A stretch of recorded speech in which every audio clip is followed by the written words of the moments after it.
Sorry. Already? Okay.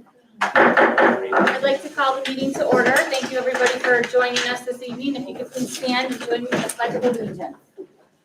I pledge allegiance to the flag of the United States of America and to the republic for which it stands, one nation, under God, indivisible, with liberty and justice for all. All right, thank you everybody for coming out on this rainy evening in May. And we're going to go ahead and get right into it and turn it right over to Jason for our public hearing for our 2023-2024 budget. All right, thank you very much. Let me just pull this up and we'll get started. As a reminder, our public hearing is for the public. So anyone in attendance tonight, if you have a question regarding a particular item of the budget, please feel free to just raise your hand, stop, and ask the question. We'll obviously try to answer that for you. The information hasn't changed since April 17th, so we're gonna move through the slides relatively quick unless there's questions from our audience. Okay, tonight is our budget hearing. It's a requirement. Prior to the vote, our budget vote and board elections is scheduled for May 16th. Information has gone out. There are budget newsletters at the table and then at our table, if anyone wants to look. You should have received these as early as Friday. I think some people received them maybe over the weekend. So this is what we are obviously working off of regarding the numbers and the propositions. Tonight's objectives, again, we want to review the budget that we're presenting. We also want to review the tax levy, and then we want to discuss what has been impacting the district for this particular year budgetarily. And one of our main tenets is, so what drives decision-making? This has been the guiding, these have been the guiding principles for the last several years. And again, I believe they still are relevant today as they were 5 years ago when we developed. So the variables that we'll be reviewing with everyone, long-range projections. We'll be reviewing where we are over the next several years. We are fully funded through foundation aid now that the New York State budget has been approved. That is done. That's a huge celebration for us. We received our state aid runs. Our state aid is up 31%, the highest in the region. It's because we've been the most underfunded for the last 14 years. So it's nice to finally have that. District enrollment is stable, and if anything, there's a slight increase. We'll review that. Our reserves are funded. We have some room, but we're in really good shape. And then our changes to health insurance over the last couple of years are continuing to perform positively. So again, good long-term variables for us. Long-range projections. You'll note that the 23-24 is highlighted. That's because there's two items we want to identify. Number one, the tax levy that we are seeking is actually zero.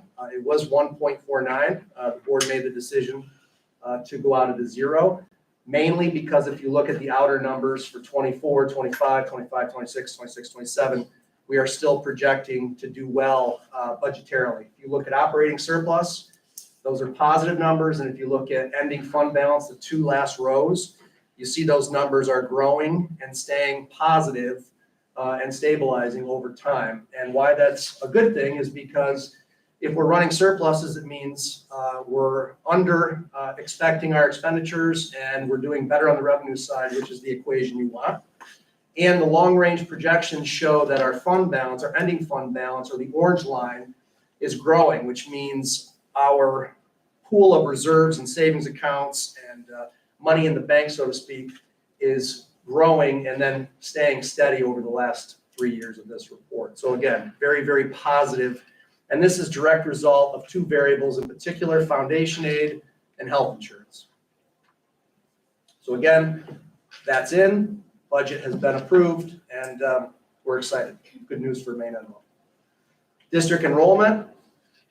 Now, the red numbers are projected because we obviously don't know what those are going to look like in outer years, but we can do an average of what an average cohort is across the district.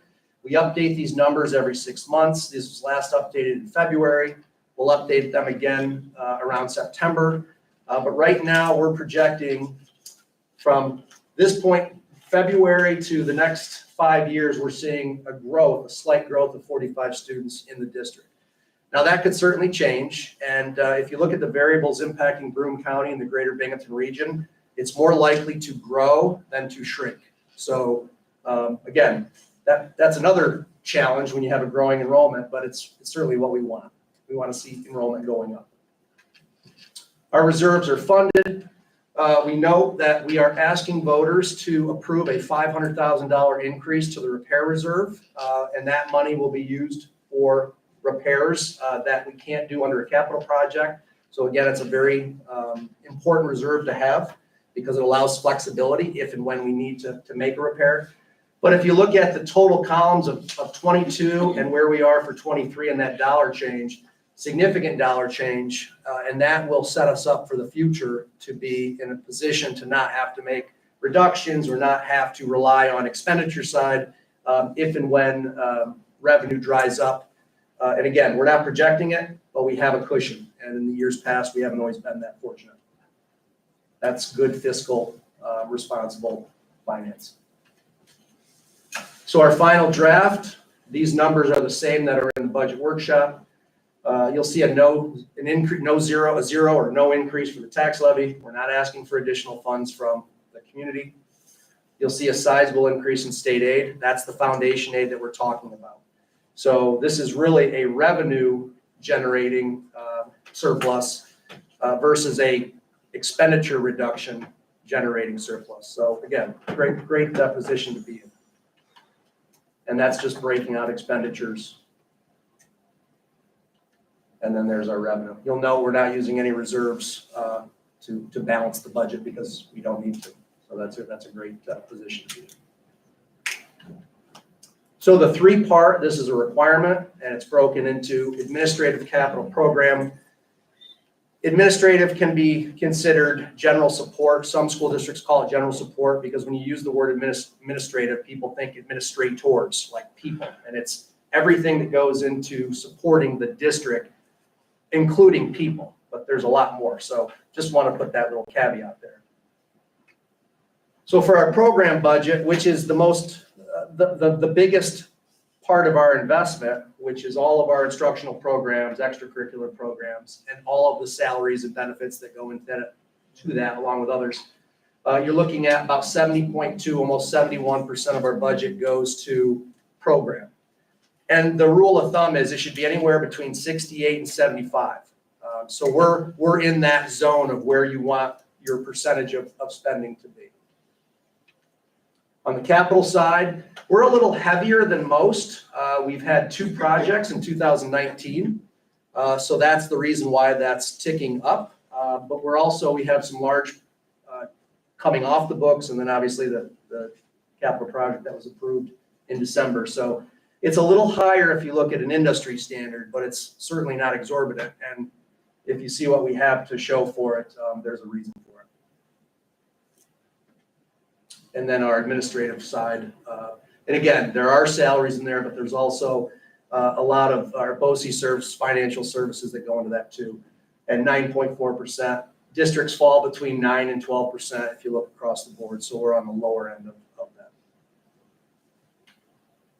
So our budget enhancements, and again, I'll go through these quickly. We've gone over these for several workshops now.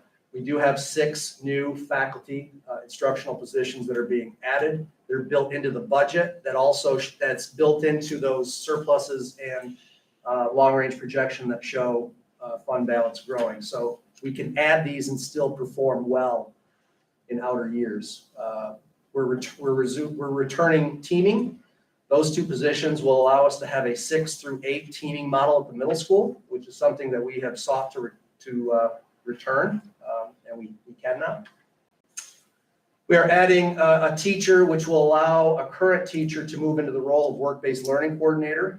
We'll have a future report on that, I think in June, maybe May or June. Mark and I have that planned out. So we'll give you the details on that, but that's an exciting addition. We are addressing class sizes. So if you look at our class sizes in grades 3 through 5, they're right at the point where any growth makes those class sizes become really challenging. So by adding a position at both Maine Memorial and Homer Brink, that will allow us to keep class sizes lower, in particular in those areas that we show. So again, that's a good thing for us to keep class sizes at roughly 19, 18, 19 is ideal for average. And it allows us to deal with growth in the future. And then also we're adding a special education teacher per needs that we have. And this will help us address some issues that we've had to address that are pushing on contract. So this will be a win-win for us, particularly at the middle school.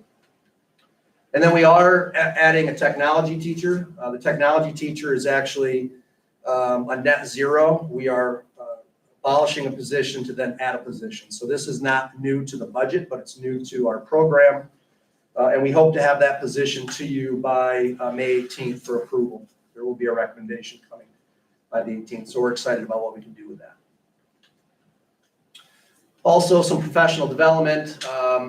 We're going to continue with our instruction coaching for year 2. And then we have some summer professional development for faculty leadership. And we're excited about being able to offer that work too. Other enhancements, we reviewed this with you last time. Excuse me. We are moving forward with furniture replacement. That is ongoing. That's going across all 4 buildings. We've also done some other upgrades to music and to some of our athletic, and in particular, our scoreboards. We talked about this last board meeting. We have moved forward with that. That has been ordered. We're very concerned that both, the outdoor scoreboard that we're currently using has shorted and cut out numerous times over the last year. And we're concerned that if that was to happen during a competition, that we potentially would have to either, is it forfeit or have to reschedule? Move it forward, yeah. It's just a complete inconvenience and it's embarrassing. So that's an investment that we're moving forward with. So for the tax levy, just a brief review. It's a 3-part. So when you get your tax bill, there's 3 parts that go into your tax bill. There's the levy, the money that we ask from the local community to help support our budget. There's your value of your property, which is through the municipality. And then New York State adds into the equation called the equalization rate, which is meant to keep municipalities to have wide variations in their assessed value. So it's kind of as it says, an equalization across the state. Those 3 numbers go into the tax rate that you pay.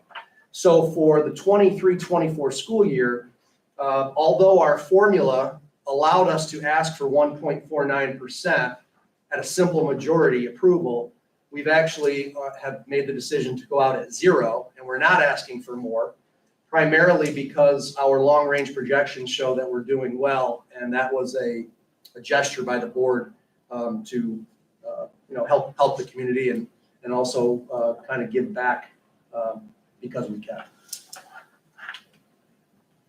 So that 0 is a 0 increase, which means from year to year, the tax levy impact on properties, and we use a $100,000 home in the town of Union, that's an average number. There is no new dollar impact. However, people will say, but I'm still getting a tax bill that shows either my bill is going up or staying stable or possibly even going down. It's because of this formula. So the district is not asking for any more money, but your assessed value and based on the equalization rate of the town you live in, your tax bill may still show a slight increase or decrease. That's not the school. That's the other parts of that equation. We are asking for nothing new, so it will not be a result of the tax levy through the school district. But we just want to be clear on that. And again, why? Because our outer years are positive and we felt we could. Now, one thing to know, you'll look in the outer years after 23-24, those are all projected tax levy rates. They're not final, they're projections. The expectation is not that we're going to go out at 0 for the next 4 years. The expectation is for this year, we can afford to go out at 0. Next year could be different. 2 years from now, it could be different. So we just want to be very clear that that's this year we can do that. Okay, and then final recommendations. And as it is in our budget newsletter, we're asking for the support of a $68.6 million spending plan. The spending plan allows for the additional programming, but also everything we currently have will stay in place. So we're excited about that. That's what you're voting for in that proposition. You're approving that spending plan. We're also, again, we hope that because of the decision to go out at zero additional tax levy dollars, that will help people understand and support the spending plan of 68.6. We want to continue to fund our reserves, and we're asking voters particularly to approve the $500,000 repair reserve. Again, it gives us flexibility in the future if and when something happens. We don't have to go out and either ask for an emergency capital project, or we don't have to use general funds. We have money set aside for that. So again, it's a specified savings account for repairs. Next recommendation, the state allows us to carry over 4% year to year as unassigned, meaning it's basically money in a checking account, I guess is the easiest way from an analogy standpoint. Districts that fall well below that 4% typically are districts that are in fiscal stress because they don't have the ability to hold on to that money and carry it over. We continue to want to try to stay at 4% or right below. So we are recommending that we do, and we can in this budget. And then the last recommendation is to purchase 4 buses at a cost not to exceed $653. Again, the reason why we do this, and I think this graphic is always very telling. So buses are expensive, but the state incentivizes districts to buy new buses before they become very expensive to repair. They really are only good for about 10 to 12 to 14 years before the cost to repair and maintain them become exorbitant. So by continuously updating our fleet every year, we never allow buses to get older than 10 to 12 to 14 years, and it keeps our costs stable. So I just put that in there because the incentive on school buses is very, very, it's the best investment we can make because of how much the state incentivizes us. And this is just to show, every year we take the buses that we replace, we sell them at auction, we take the residual value from a trade-in, we apply it to the cost of the new bus. And then with state aid, that's how we, and that's the ending up cost for those new buses. Now, the last slide is in the event the budget is defeated, and we have to always assume it's possible because it can, it's a vote. If it was to be defeated, there's a legal aspect that we have to consider, and that's called a contingency budget. So if we do have a defeated budget, we have 3 options. We can go out in 30 days and ask for a revote with the exact same dollar amount. We can amend the budget and go back out for a revote in 30 days. Or the third option is we can adopt or accept a contingency budget and not go out for a revote. And if we do that, we have to reduce our spending or our budget by that number in red. That's a requirement by law. So if the budget was to be defeated, we would have to reduce that amount if we want to go to a contingency budget and just move forward. So our hope is that that's not something we have to entertain. So I will pause there if there's any questions, either from the community or anyone from the board. Okay. And that concludes our budget hearing. All right, well, thank you, Jason, Jeff, for all the work you guys have put into this. I know it takes a lot of hours and time, and appreciate all the workshops that you've been presenting to our community and to us as a board. So thank you, and I thought this reporter that went out to the community was very well done. So thank you. So now we're going to move on, and we're going to move on to our recognitions, which we are very excited about these 2 recognitions, which is Odyssey of the Mind and our Outstanding School to Career Award winner. So I'm going to go ahead and again turn it over to Jason Van Fossen. Okay, thank you very much. We have 3 groups that we would like to recognize. I'm gonna first start with our own Board of Education. I want everyone, I put a sheet in front of you. This is from NYSBA. So we received acknowledgement in the mail that the New York State School Boards Association Recognition Program would like to recognize 2 of our school board members, Melinda and Lynn for level 1, and that's a 75 point, because of the 75 points you've earned, and Lynn Ross for the Board Excellence Award of 150 points. And it's based on the work that you do with webinars and conferences. So congratulations, ladies, for taking the time to do that training. We appreciate it. And it does mean something because everything you bring back and you share with us. So congratulations. All right, the next, we're going to start with our our second recognition, which is our outstanding senior. If Ms. Spooner and Ms. Ross, if you would go up, I'm going to ask Brian to come up and I'll read it while he's standing. I know it's tight, sorry. I want to first welcome Brian Cook. Brian, if you want to come on up. And I'm going to read why you're being recognized tonight. We want you to be right front and center, and then we're going to get a nice picture. So let me read why Brian is being recognized tonight. So Brian is a 12th grade senior at Maine-Endwell. He's been selected for the 2023 Outstanding School to Career Student Award. Brian was selected for his commitment to college and career readiness, strong academic standing, for being an upstanding citizen, and for his community service. Brian will be honored at the 26th Annual Partnership for Excellence Recognition event on May 31st, which I know several of us will be going to see Brian being honored.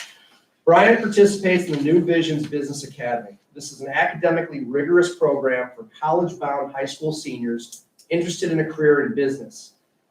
Students spend each morning taking classes and working side by side with professionals, observing and participating in real-life expectations and experiences. Students then have the option of taking social studies credit through Syracuse University and English 12 honors, as well as the work they're doing through Maine-Endwell High School and with their work with the business through New Visions. All applicants must have a minimum GPA of 90%.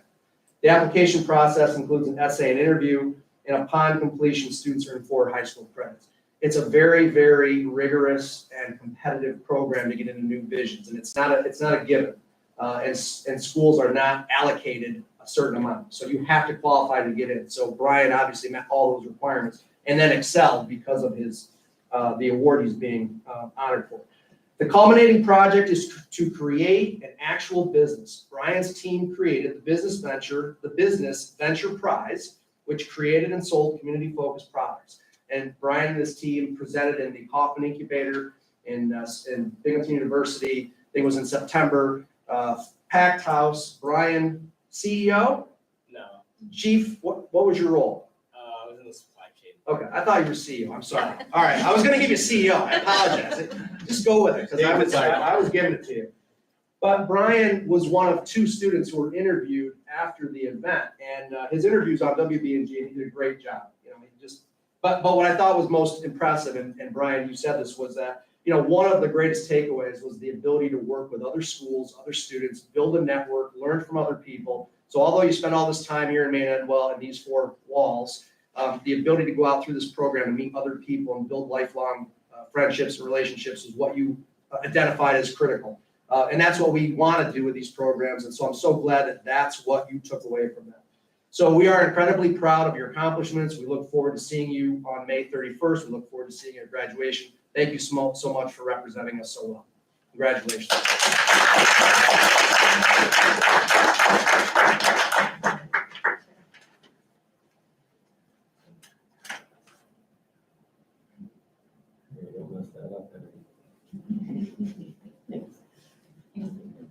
Thank you. Congrats, Brian. Thanks, Brian. Congratulations.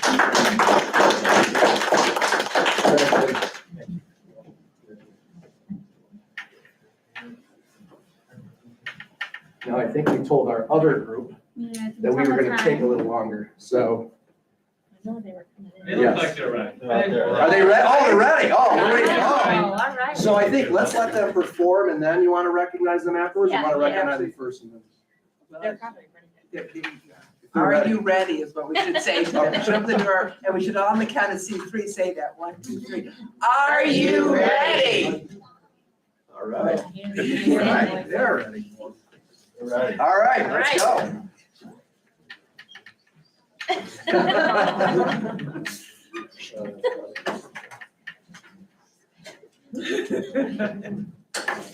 All of our.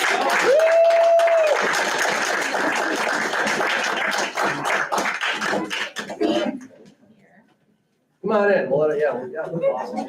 Is there, we have a lot of props. Do you feel comfortable if we perform this way and you guys can? Absolutely. Okay, absolutely. Yeah. All right. Performance first. Absolutely. Great. Well, I guess. Josh, raindrops, get everything in here.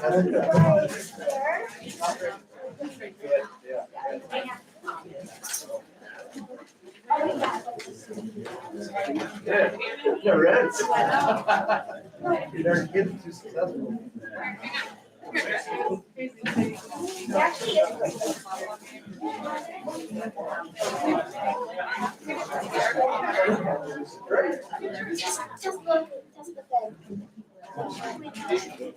Have a nice setup here, right? Yeah, we're Everything's gonna try it. It works. It's working. good. Small room, you don't have to be super.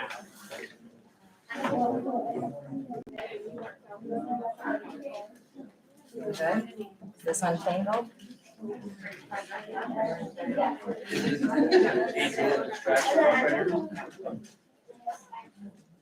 Okay, places, please.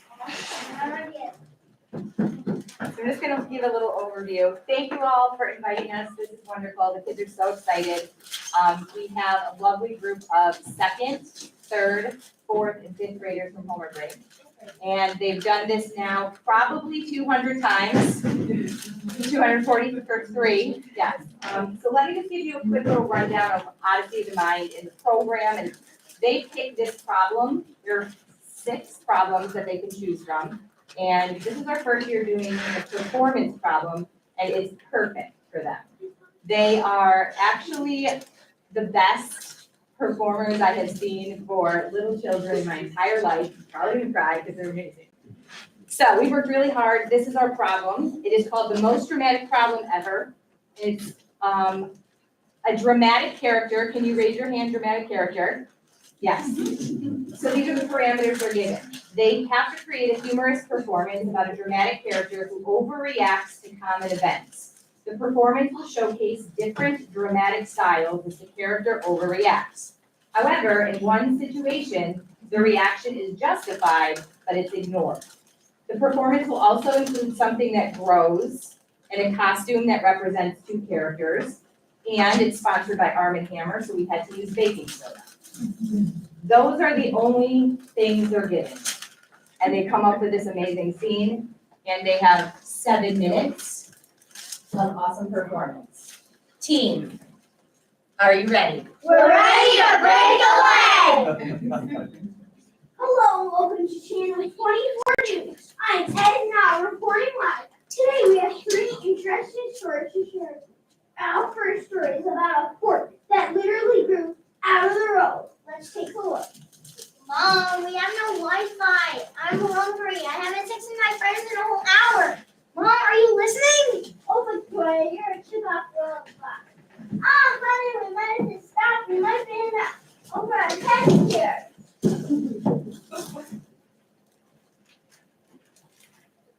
Ma'am, can you share your eyewitness report about what you're seeing right now? We must let the public know what's happening here today.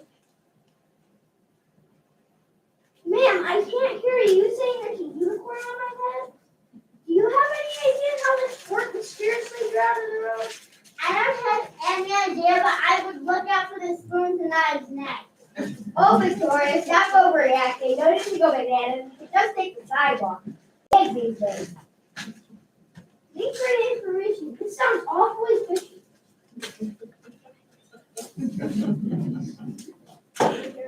Now let's have a word from our sponsors. Something smells fishy, Chris smells funky, Pete tastes exciting. 5 is feature for you. Use honors and tissue soda to eliminate odors and keep your refrigerator clean so you can stuff for longer. From the pennies that you too can like enjoy life.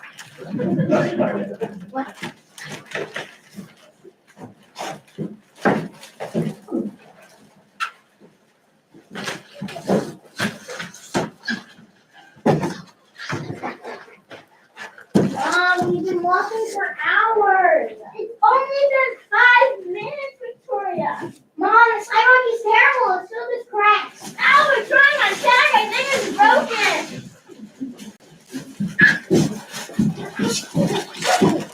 Grandma, here, reporting live from Channel 24 News. Again, we have another mysterious occurrence happening here today in this town. Ma'am, can you tell us what's happening?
Now, ma'am, don't worry. I'm sure she'll be right as rain in the morning. This has been a crazy day of my life. My mom's in the hospital with a broken back, and I still don't have any Wi-Fi. I don't think things will get much worse. I'm gonna cost me an hour to relax. Well, Chloe, hope it doesn't rain. I'm not here with the weather update. Severe weather predicted within the next few months. You better get your heavy-duty grills because these are having already cats and dogs out here. See what I'm saying?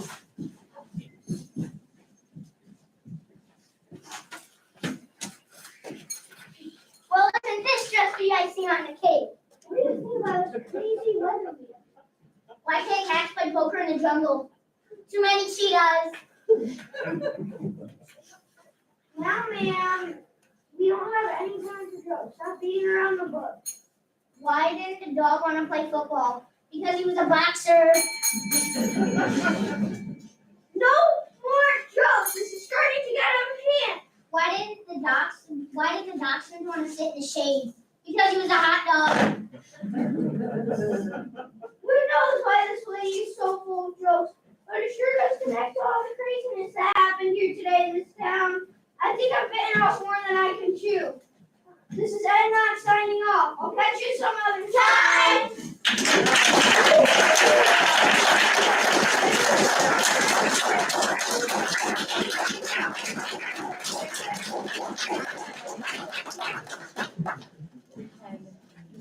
Bring our stuff out. All right, before you can, if you want to wait, we'd like to. Oh, sure. Yeah, we want to just, couple words before we recognize all the students. I want to thank all the parents for coming and bringing them. First of all, this is our Home and Brink Odyssey of the Mind New York State champion team. Congratulations, they're heading to Michigan State for Worlds. 2 weeks? Right there. Okay. So the thing that's impressive about Odyssey of Mind, and Adrian obviously explained the problem, but it teaches students how to develop and use their natural creativity, problem solving, decision making, teamwork, collaboration, just a very, very impressive amount of skills that these young students have to obviously develop. The thing that's most impressive to me, and I think hopefully for you, it's tough to get up in front of people and perform and to do it without nervous missing lines, stage fright. And I know you've done this 200 times, but it's very, very impressive. 240. 240. It's very, very impressive. Adults have a hard time speaking, let alone performing. So we just want to say on behalf of all of us, congratulations. Thank you very much. Now you got to win worlds. Okay, so that's the expectation. And we just want to say thank you for all your support and your help, because we couldn't really do this without help in the school district, and it's just really exciting. And thank you. Yeah, Thank you. you. So let's, we want to welcome obviously Adrian, Avery Deo, Jolena Garris, Christian Eisenberg, Gavin Baker, Isabella Appleman, and Roman Beck. Thank you, congratulations. And Eliana Garris is our newest member. I'm very sorry. That's okay. Congratulations. Can we get a picture with everybody, with Mrs. Ross and Mrs. Wood? So stand right over there. There. Or yeah, you want to do it right here? Yeah, Do it here. for the props, yeah, whatever. Hey, huddle, this way. We can do both, we'll do both. Why not? Why not? That's right.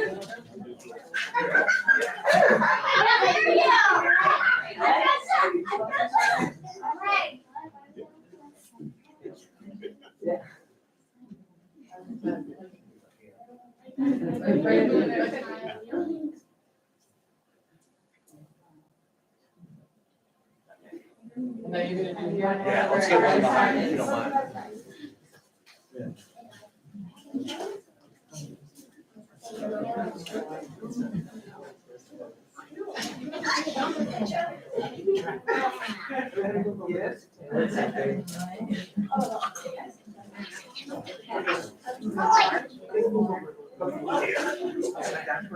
Right? Good? All right. Smile. So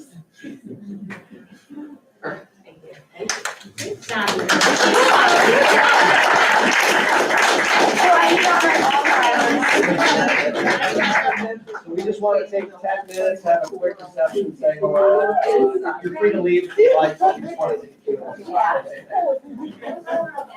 Your mother has your bag. Grab your things. Congratulations. Thank you. Good luck. We'll keep you posted. Good luck. Guys. We're keeping. How many more chickens? Oh, yeah.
Is everybody ready? Yep. All right, we are going to go ahead and resume and start with our reports and presentations. So actually, yes, our reports and presentations, and Ava is unable to make it tonight, so I will go ahead and read her report. For the district-wide, Pretzel Day was very successful at each building and students loved it. We are finalizing plans for the luau that will be held on May 21st from 12 to 3 at the high school.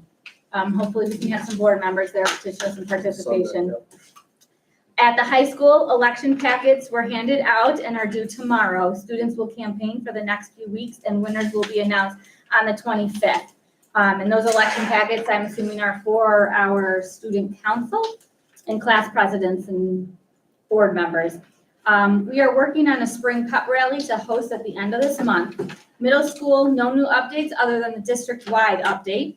Maine Memorial, fun was had by all in grades 3 through 5 as they enjoyed the baseball and education day at the Rumble Ponies game. For some, this was their first ever time attending a professional baseball game and they were super excited. Had formal Maine Memorial students, Connor and Dylan go ahead, thank you. Yes, as guest speakers at morning program for 4th and 5th grade. They shared their career paths toward becoming a physician's assistant and engineer. Homer Brink, 4th and 5th grade concert will be on April 10th. 5th grade chorus will be going to NYSMA. Student council participated in Homer Brink's Spring Carnival, hosted a game, and sold Homer Brink's maple syrup. We had been collecting sneakers for Northminster Presbyterian Church for their recycling project. We continue to sell items at our school store and we'll be doing spring seed planting. All right, and thank you, Ava. Everybody is very busy in our district, so we appreciate the updates on all of that. Yep, go ahead. So next, we're gonna go ahead and move on to Mr. Van Fossen, his reports and updates. Mr. Van Fossen. Okay, thank you very much. I would like to first start with our first athletic, health, and physical education report by our director, Kevin Juarez. When we had interviewed Kevin and hired Kevin, we had said this was something that we wanted to make part of an annual report for purposes of just highlighting not only accomplishments, but what are we doing in health and PE too. So I know a lot of times the focus is on athletics, but there's a lot more that goes on than just that. However, we've had a pretty successful start this year, and I know Kevin's excited. So Kevin? Thank you. Just getting to do this report is very special this time of year specifically because you get the chance to look back and kind of reflect and see just how special our student athletes are. And I think that's, really important to go through this and just kind of look back and just see all the highlights because I know you see it a lot of it on social media, but there are some little things that you might not have caught and I think they're really important. So just to start through, I went through and put down the participation numbers, which are healthy. We're fielding all of our athletic teams. There's really not a struggle that I see currently. I talked to Jason and what I'd like to do moving forward in the coming years is to then graph it out so we can start to see trends. Doing it in the first year, building it out, we just put up the participation numbers. Next year, when you see this again, you'll start to see some trends and each year forward, you'll be able to see how it goes moving forward. That way we'll be able to track to see where we might have needs. Something else that's really special I put on this slide, the fall sports teams, each one of them were New York State Scholar athlete teams, which means that 75% of their combined rosters had a 90 or above, which is very impressive. And again, all of the fall sports teams had that. Moving into the winter, we had all but one make that, which again, really impressive. Our numbers dip a little bit in the winter. Again, I think that's just because of the offerings that we have. And again, I think it's very healthy. Looking through this slide, I put up all the pictures from all the interviews. I just think it's great that we are able to make it to spots where we get recognized by our local press, and I thought it was really neat to put up. Spring, again, numbers go back up. This is this current year, 7 through 12. Numbers haven't been calculated. Those should be coming out very soon for the NISFA state recognition. We're expecting hopefully that every team is making that again, which would make us available to be a New York State School of Excellence for athletics for NISFA. So that's what we're aiming for. Going through this, some other neat highlights. Anyota Anastos got to go down to states for indoor track, which I thought was really special. She placed fourth, which out of 25 girls that went there, you had to make it through 2 waves of girls. And I mean, it was just outstanding, the performance that she put down there. Boys swim team going up to states in Ithaca, again, put on a great performance there as well. Maine-Endwell cheerleading team, first time going to Florida for UCA Nationals. I think if you asked any one of those girls, that was probably the highlight of their high school career probably thus far. They had a really great time, and every one of them that I asked said that they thoroughly enjoyed it. It was well worth it. Going through, again, these are the highlights that you've probably heard about. Obviously, our state championships and our section titles. Again, this does not happen everywhere, and I just like to put this up here because, I mean, it's super special. I've worked at a couple other different school districts, and just to know, like, that many numbers up there is special. I think it's something that we've become used to here, but again, I think it's important to say that that does not come easy. There's so much work that's put behind that by our coaches and by our athletes. To be able to put up those kind of numbers is something special. Our press writers for the Press Connects put out our fall athletes of the year. We have multiple on that board. If you went through and looked through that through Press Connects, you know, we stack up really well to our other schools around us, representing very well. So this was our fall, and then we have our winter here. Again, great athletes, great students, well deserved by all of them. Our coaches of the year as well. Again, we have 3 of them, which is phenomenal. I think that's great. Matt, Eric, and Chris all do a phenomenal job with our student athletes. I can't say enough about them. I mean, they're just outstanding coaches, and the way they work with our kids is phenomenal. So Matt Gallagher, everybody knows him. His resume speaks for itself, but again, you really can't say enough about what he does for our program, and not only our program, but our district. Not every day do I get to look down my phone and I have my caller ID says New York Giants. So this is kind of special because when you look at this and I pick up the phone, you would think that someone from here nominated him. This was not nominated. They sought him out. They found out what he does. And out of the state of New York, to think about how many football coaches there are, he gets recognized. Family had a great time. We all got to go down. It was really great. He got recognized down there. And again, I think it's great that he's getting recognized for the work that he does for our students in our school. So not only that, he gets recognized on a national base. Again, this was an application process that the Giants put together. A few of us worked on as well. But again, puts us right on the map again. He's just phenomenal for what he does. So again, well-deserved on Matt's part. We have 2 student athletes. Again, this is an application process that they were both part of our student athlete advisory committee for section 4. They put together and they work together to, they have meetings throughout the school year and they work on how are they going to make our athletics programs better. They work together to combine a presentation, a student leadership conference at the end of the year or towards the end of the year that's held at the Binghamton Forum. We sent 6 students to that, and our 2, Adam DeSantis and Alicia Brody, both presented at that. And I put the topics on there for you to read, but it was a great day for our 6 student athletes. One of our teachers and coaches, Bill Ocker, was able to go with them. And again, a great day, great learning experience for all of our students, and a lot of takeaways that they had for that. Section 4 is pushing big this year sportsmanship. I'm sure you've read in the paper, you might have seen on the news. We're making a big push for fan base and having good sportsmanship. Here at Maine-Endwell, I try to take that very seriously. You might see me around in the stands, making sure that we have that from. We have good sportsmanship. But again, Section 4 has put on now 2 sportsmanship nights where they invite coaches, parents, administrators, teachers to go to this and be able to have basically a forum and talk about it. So we've had representation at both of those nights. We've had athletes speak. We've had coaches speak at these nights. Officials are also there and they get a chance to talk. So it's a good chance for us all to get on the same page so that when we do get into these situations, they can kind of run a little bit more smooth.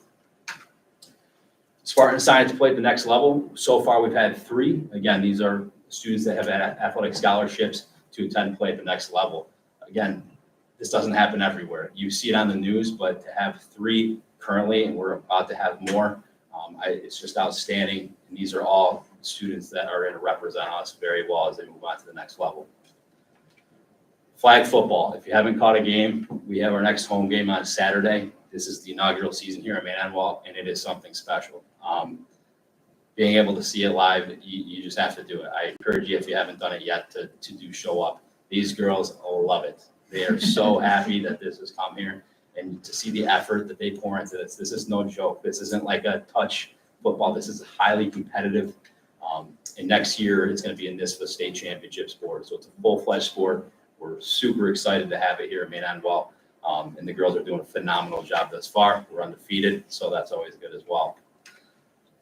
We've recognized our 4 athletes that have gotten inducted in the Hall of Fame. Again, a great class. I actually went to school with a handful of these kids, and they, again, representing our district very well, what they've done since they've graduated college. Not only were they great when they went here, but they've done tremendous things since leaving.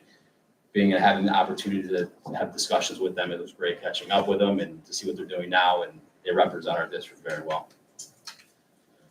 Gary Crooks, another coach of mine that I had and one of my teachers, well-deserved nomination and acceptance into the Section 4 Hall of Fame, which was held this past weekend. Got to catch up with Gary last week as he stopped in. Again, couldn't be more deserving of that award, as many of you know him. So I thought that was important to add on here. Our 8A game, I'll just briefly, I don't know we all heard about this, but again, very important for our athletics and our students to be involved in this. Great way to raise money for our youth sports. It was phenomenal. If you weren't there, please come next year. It was outstanding. I could not believe it was electric.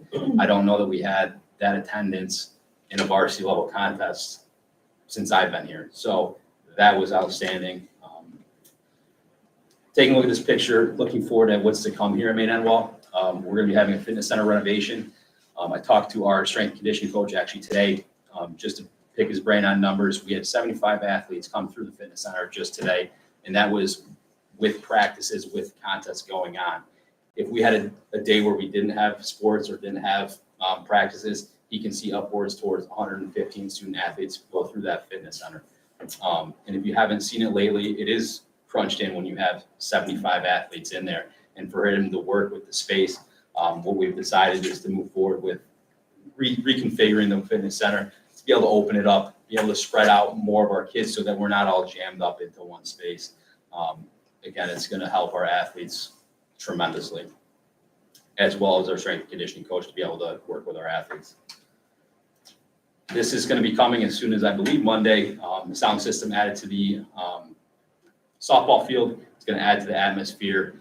We have it over at the baseball field, so it's going to be great to match that up so we can give that same type of environment over at the softball field. A lot of our fan base sits up on top of the hill, so sometimes you're not hearing everything that might be going on. So I think it's going to be great to have that added feature to be able to have announcements, have the music in between the innings, and I think it's, again, going to create a great atmosphere for everybody. We've talked about the scoreboard, so I'll skip over these indoor ones that are coming. So now through our health and PE reports, we were able to secure a couple grants this year through Walmart and through Visions. The one through Walmart was able to help us restring our archery bows. So they've been broken down over a course of several years. They end up breaking down, and to keep kids safe, they need to be reconditioned. So we were able to use that money through the grant in Walmart, and we're able to get those tuned up. So we'll be seeing that here in the future. In the Visions grant, if you hadn't seen it out at Maine Memorial, they bought cup stacks, which will be able to spread out through the district. So it won't just stay at Maine Memorial, but all of our kids will be able to benefit from them. So obviously, thank you to both of those two companies. Our phys ed department over at Homer Brink did a great job. They traveled up to SUNY Portland this year, and they were able to present, show off their skills that they have with the different activities that they do in class. They presented this to aspiring PE teachers and current teachers that were there too, to share their stuff. And I'm sure while they were there, and they've discussed it with me, they were able to bounce ideas around with what some of the stuff that they do too to bring back to our students here. Same thing going on to this. We had 3 different PE teachers go up to the AFER conference up at Turning Stone, which is a great experience. I've attended it several times. There's multiple vendors. There's multiple different presentations that just gives you the new ideas to bring back to the district and keep things lively. When you're doing the same things over and over, it gets kind of dry. Being able to go there and bring back these new activities, it's a great experience for our PE teachers. Same thing here, more teachers getting that professional development. I think it's super important that we're continuously sending our PE teachers to be able to do that, and to be able to learn and bring back the new ideas. I put this slide on here for you guys so that you can see the state championship dates that could be coming. The follow-up, this is the 7-year calendar for NISPA. All the dates highlighted are your start dates for each sport for next season, and that's our 7-year calendar, so you'll see it for each next season. I get a lot of phone calls and emails of, hey, when do sports start in the winter? This is accessible. We'll have this on our website, and you can see when spring sports start, when fall, for the next 5 years. These are our classifications for our sports. I highlighted what our enrollment is for our school, and you can see where we stack up to other school districts surrounding us. And in section 4, last thing, questions? And don't forget the walkway at Maine Memorial. Yes. I think it'll be done Yeah. this week, if not this week because of the weather. Early next week, and Bill's done and guaranteed a 4-minute mile to run out there. He'll start the solar array in less than 4 minutes, or a buy lunch for all of us, so. Thank you. No, just one thing, like, and there's a couple high school principals in this room as well. Kevin has a hard enough job, but as a high school principal, having an athletic director of sports, what the high school is doing as well is so important when it comes to what we're trying to do. Academics, attendance, all those things. Kevin has got our back at all turns, so it's really helpful to work in conjunction with somebody in that department where you see eye to eye and are helping each other. So just wanted that to be said. And also, what these guys do behind the scenes. You brought up Matt winning National Coach of the Year. We have a kid, a senior, who's struggling right now, trying to make it through, an athlete. I texted these guys at 6 in the morning the other day. They're both in contact with him by 7 in the morning. He shows up at school. Like, so they go that extra mile, and that should be said as well. Yeah, and I can second that. I know a lot of our coaches stay up to date on our kids' attendance, behavior problems, their academics, and they are reaching out and trying to, help move them along. So I appreciate you mentioning about our scholar athletes and having that. I think it's important to include that in the big picture of the academic part of what our athletes are achieving, because I know a lot of these teams have very few numbers that are not on honor roll. The majority of them are. So, but yeah, Kevin, I appreciate this report. And I also, can say I've been to multiple different sporting events, and Kevin is always there. So I love seeing your support for our student athletes. I love seeing, he's got a young family. I know you're busy, so it's great that you're visible, you're there for the public, and I appreciate everything you're doing. So thank you, Kevin. Thank you. I will echo that and add that having a well-run athletic program is something really to be proud of. And I'm glad that you not only showcased our athletes, but our coaches. I think that coaching, good coaches can impact kids for their lifetime. Yeah. And we definitely have those here. I can say as a parent that is hands down one of the things I'm most grateful to this district for, is the impact on my kid of our coaches. So I'm really glad that you put that up there. If I can make 2 suggestions, I think this is fabulous to lay this out like this, and what you talked about with being able to then look at it over time. 2 suggestions I would have are, I also know that our coaches, they go above and beyond. They know our kids, first of all. They see our kids and they know them better than anybody in the district in a lot of cases. And it's, there's a lot of things that go on that are kind of led by our coaches that are not visible or they don't really boast about, but that goes along with that slide that you had about sportsmanship. So, looking at over the course of a year, what is the impact on not just our own community, Maine-Endwell community, but our, in this area, there is an impact made by athletes at their coaches' encouragement that is to be commended. And then the other thing that I wanted to say is there are a number of our students who are multiple sport athletes and a number of our coaches who are multiple sport coaches. And it would be nice to see maybe just a representation of this is how many students we have who are, because that's a lot of juggling and that's a lot of work. And that's, you know, another statistic that we could be proud of, so. While staying on the honor roll in Right, multi-sport. Right, right, Like 3-sport, 2-sport, how many people? yeah, right. My question, I had two. When you talk about trends, what kind of trends are you, Just seeing where our participation numbers go. So if we have an incoming 7th grade class that just rock bottom with their participation, that makes us aware of, okay, hey, where. so participation Yeah, trends? Yep. Okay, Well, and goes right along with what I found with the state scholar athletes. If we're dropping teams with that, we know we have an area that we have to address. Does that make sense? and you're saying your participation numbers are participation, Out of the student body. okay. Sorry. Thanks. Thanks, everybody. Thank you, Kevin. Thank you, Kevin. Kevin. Nice job.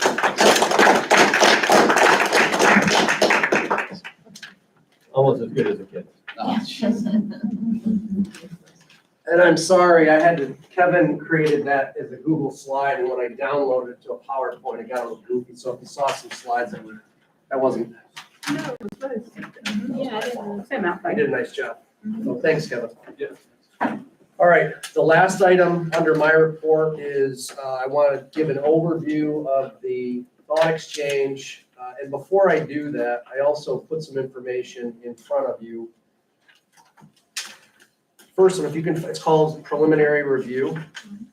This is information that Mike and Melissa Verbeck from Transportation put together, and I say very preliminary. There was not, to dig into this is going to take time, but it was an initial review just to give us some talking points. The second item I have, the summary. So this is not part of the presentation. And the reason why it wasn't part of the presentation is because today I had a standing meeting with Carissa Wright. Carissa Wright is a representative of Thought Exchange that works with us exclusively on how to use the tool. Now, this tool has some very serious analytics, and they use a little AI to glean and summarize from the data that was collected in Thought Exchange. So this summary is that mechanism, and it's pretty impressive. It's too much to discuss tonight because you haven't seen it. I would suggest that, and I'll put it in the Friday update, but take some time, look at it, and then on the 18th, we'll come back to this. Was that the email that we got today? I got a thought exchange email.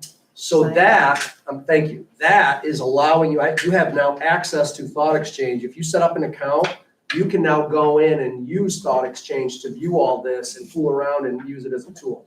So that was the other thing that we did, if you're interested. I thought, rather than me trying to make copies, you can just go in and see it and start playing around with it. But I'm not covering this summary because you really need to take the time to dig in. What I'll do is give that cursory overview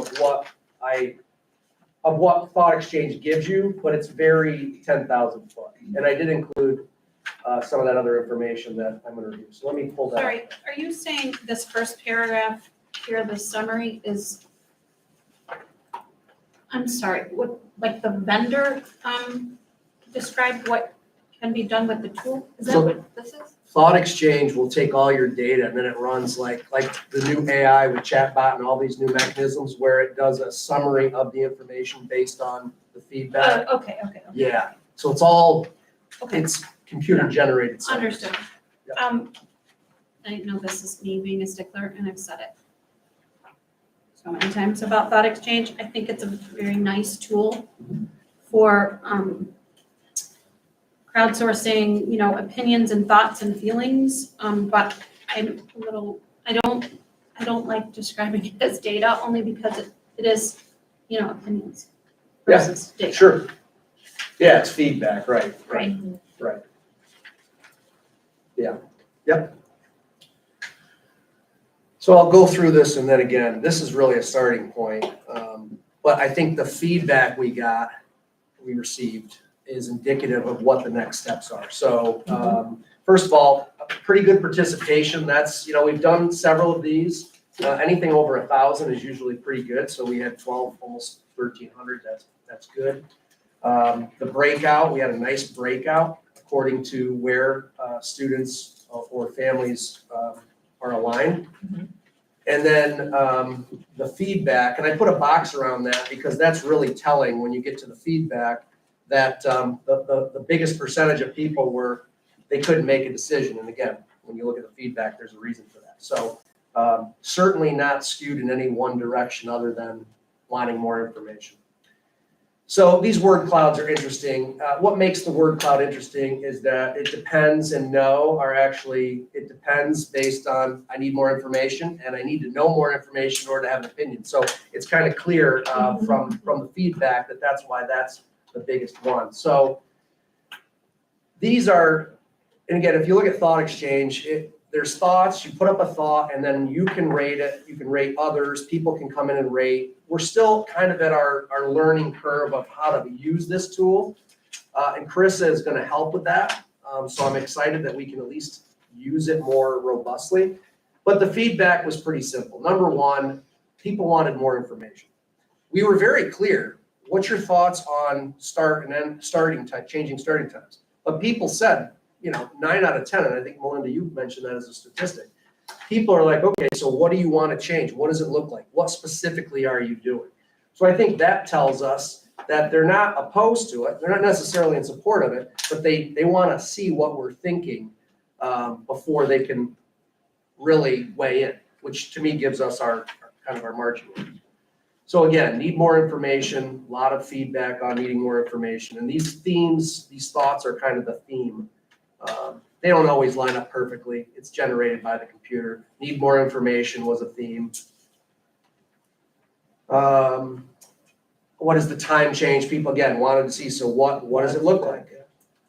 Same thing, what the needs of younger students. There were some current concerns around if you do start earlier, the impact on younger students, which people were quite descriptive about. Care needs, after-school care, child care needs, we knew that was an issue. People brought that up. They were very clear that that was a concern. High school students starting later, a lot of positives, a lot of references to science and how it's better. There was also some concerns around the extracurriculars and sports, which again, we knew. So that's not new. We knew that was going to be a concern. And then impact on parents' work schedule. Again, we anticipated that that is going to be an issue. So the nice thing about this is it validated what we knew were going to be some of the concerns, but it also, and I said this before, it green lights what people want. They want to see, what are you thinking? So enough with the talking about this 10,000 foot view. What exactly? Yeah. So Mike and I met yesterday, and like Mike has been working with the head transportation, head bus driver. And so the first thing we wanted to look at was if we just flipped times, if we just literally took what we currently do, flipped them, what's the impact on transportation? And so what we learned was that if we flip the elementary school and the high school, we're going to need an hour and 15 minutes in between to go from the elementary and get all the students picked up for the high school and back to the high school, middle school to start their day. And the reason for that 15 minutes is because currently high school, middle school, all students are in Endwell. So that's one run to Endwell. When you flip that, now you have a run that goes out to Maine Memorial, and then those buses all have to come back to Endwell to pick up the runs to get kids to Endwell. So when you factor that in, it's a 15-minute difference. 15 or hour and 15? Did you start by saying? It's an hour now, but it's a 15-minute addition. Oh, difference. Yes. Okay. Yep. Right. So right now it's an hour. Yeah. So when you look at this, again, this is just putting numbers, not a lot of thought, but it's a 7-hour day. So if we flip them and said we're going to start at 7:45, that's a 9 o'clock start at the high school, middle school because of that hour and 15. And then that's 7:45 to 2:45 and then 4 o'clock. That's how we would get to that 7-hour day. Now we just went and added 5 minutes to go from 7:45 to 7:50 to 7:55 to 8, just because we thought that was a window. And again, we're just adding 5 minutes, but you can see what that does to start and end times at all those levels. So that's one item, just that's what it potentially is gonna look like. And we put at the bottom the drop off. So the drop off is around 15 minutes prior to the start of the school day. So we have students that ride, the longest ride right now is about an hour. So when you hear parents say, I'm concerned about, getting up, being at the bus stop, the ride, 7:45 start, 7:30 drop off, you're looking at about a potentially 6:30 pickup, 6:35, 6:40 pickup. So those are some of the concerns I'm guessing parents are going to say, I want to see the data. It's not insurmountable. It's just, I think that's what, when people say, what are you talking about? That's what they want to know.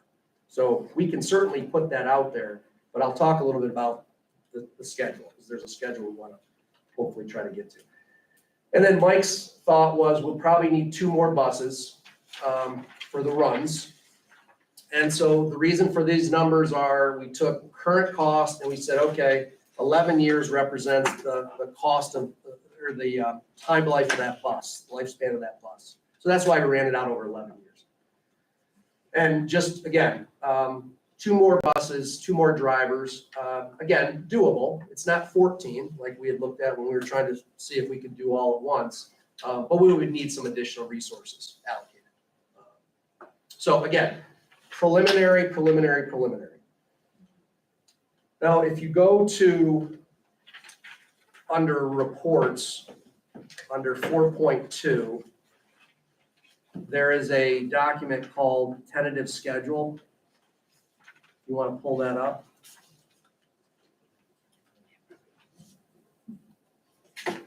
And so in thinking about, so we got the thought exchange going, people, they're interested.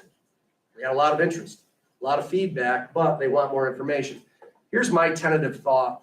I shared this with Lynn and Melinda at the agenda review, and I just kind of wanted to run it by you. So here's a tentative schedule for trying to, well, I see I spelled recommendation wrong, so forgive me. So first things first. Yeah. Actually, let me pull it up. Yeah. Let me just pull it up.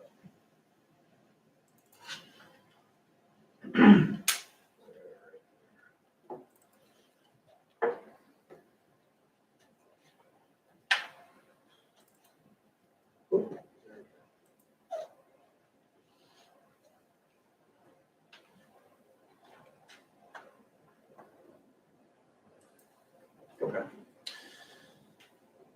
So tentative touch point, I call it touch point. We've completed our first thought exchange. If we looked at targeted July or maybe June, July might be too late. If I targeted June with another, here's what we're thinking, so here's some numbers, here's some times, here's some actual data for people to look at to start thinking about what this would look like. That to me is our next step.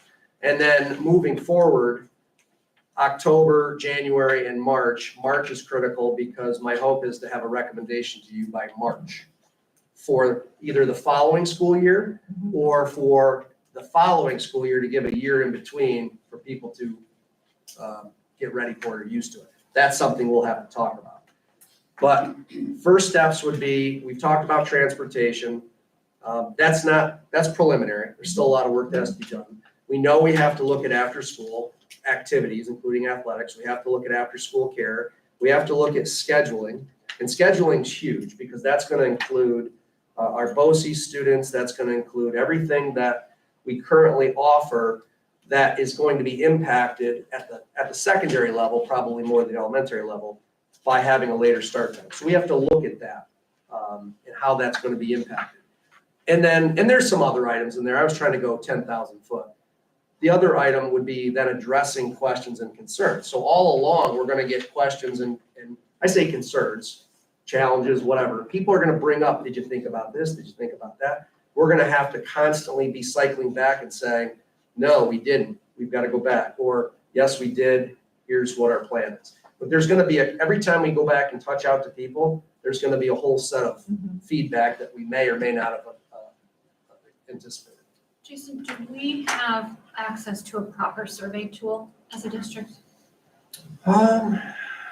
Well, like, we can. What do you It think? could be more like, are you in favor of this or not, like, yes, or like that simple? My concern is thought exchange, we could have, that's what, five, that would be 6 total thought exchanges, right? Yep. Or 5. Right. And it doesn't bring us any data, it brings us any opinion, any sentiment, emotion, right? And we do need to engage with the community around that, but maybe a different platform is better. Maybe we have town hall kind of a meeting or, community forums. If we can thoughtfully collect the information that we need as a district to make these kinds of decisions, we can't use thought exchange.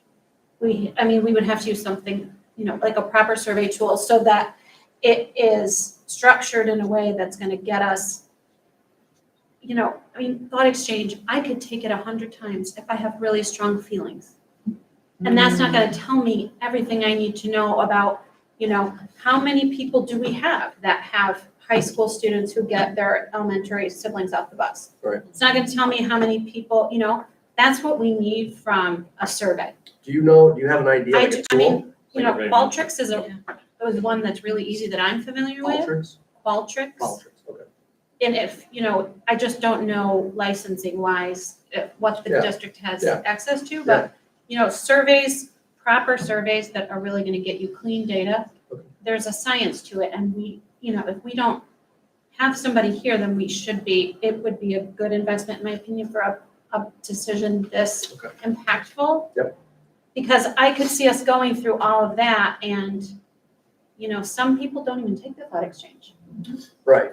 And And I'm, then some people might not even take the survey, but. Right. But I might not take the thought exchange because I'm, Or you could take the thought exchange more than once. you could, right? You could have a strong feeling or, and what we really need are facts. yeah, now you Yeah. can set it up to not allow for multiple responses.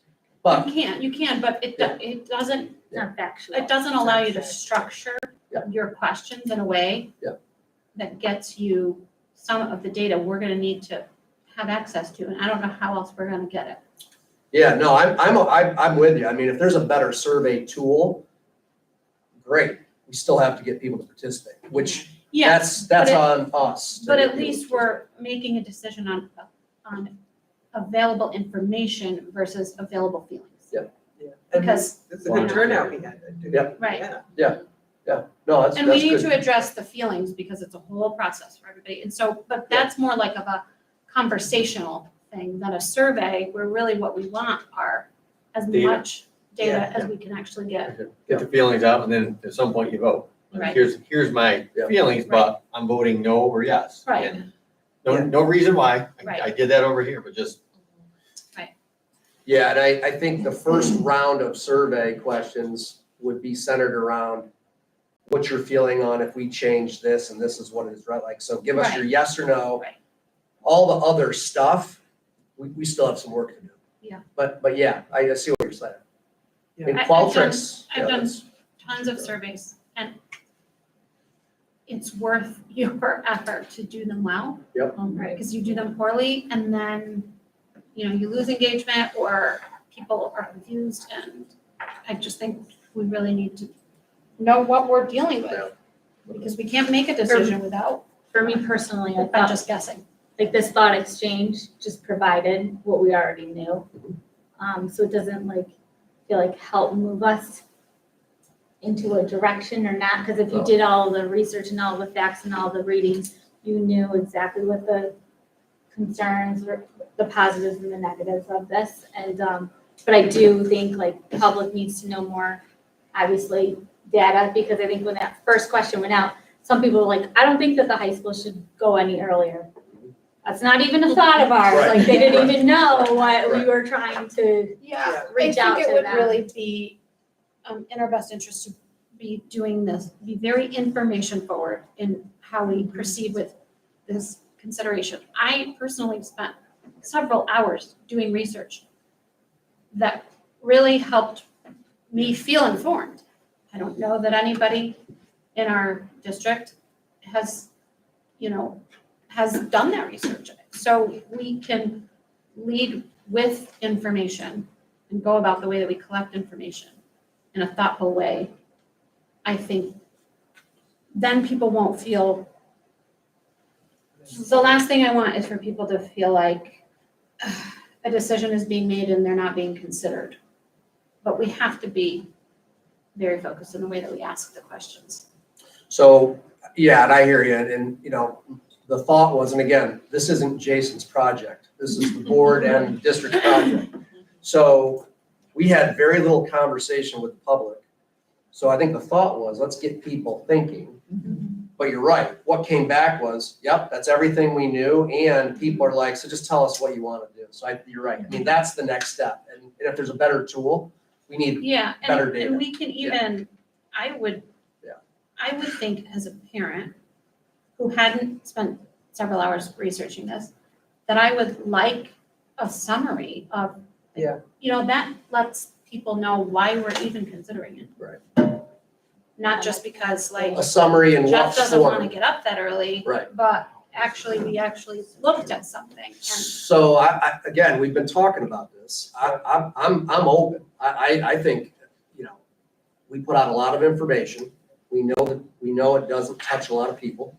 And you know, whether that's our fault, whether that's when you people. say, I'm sorry, when you say we put a lot of. We put a lot of information out about a lot of stuff and we get, you know, whether it's Right. budget. Oh, no, So- that's Not regarding that. Yeah. But I'm So, just saying, we do have very, you know, we have people who do.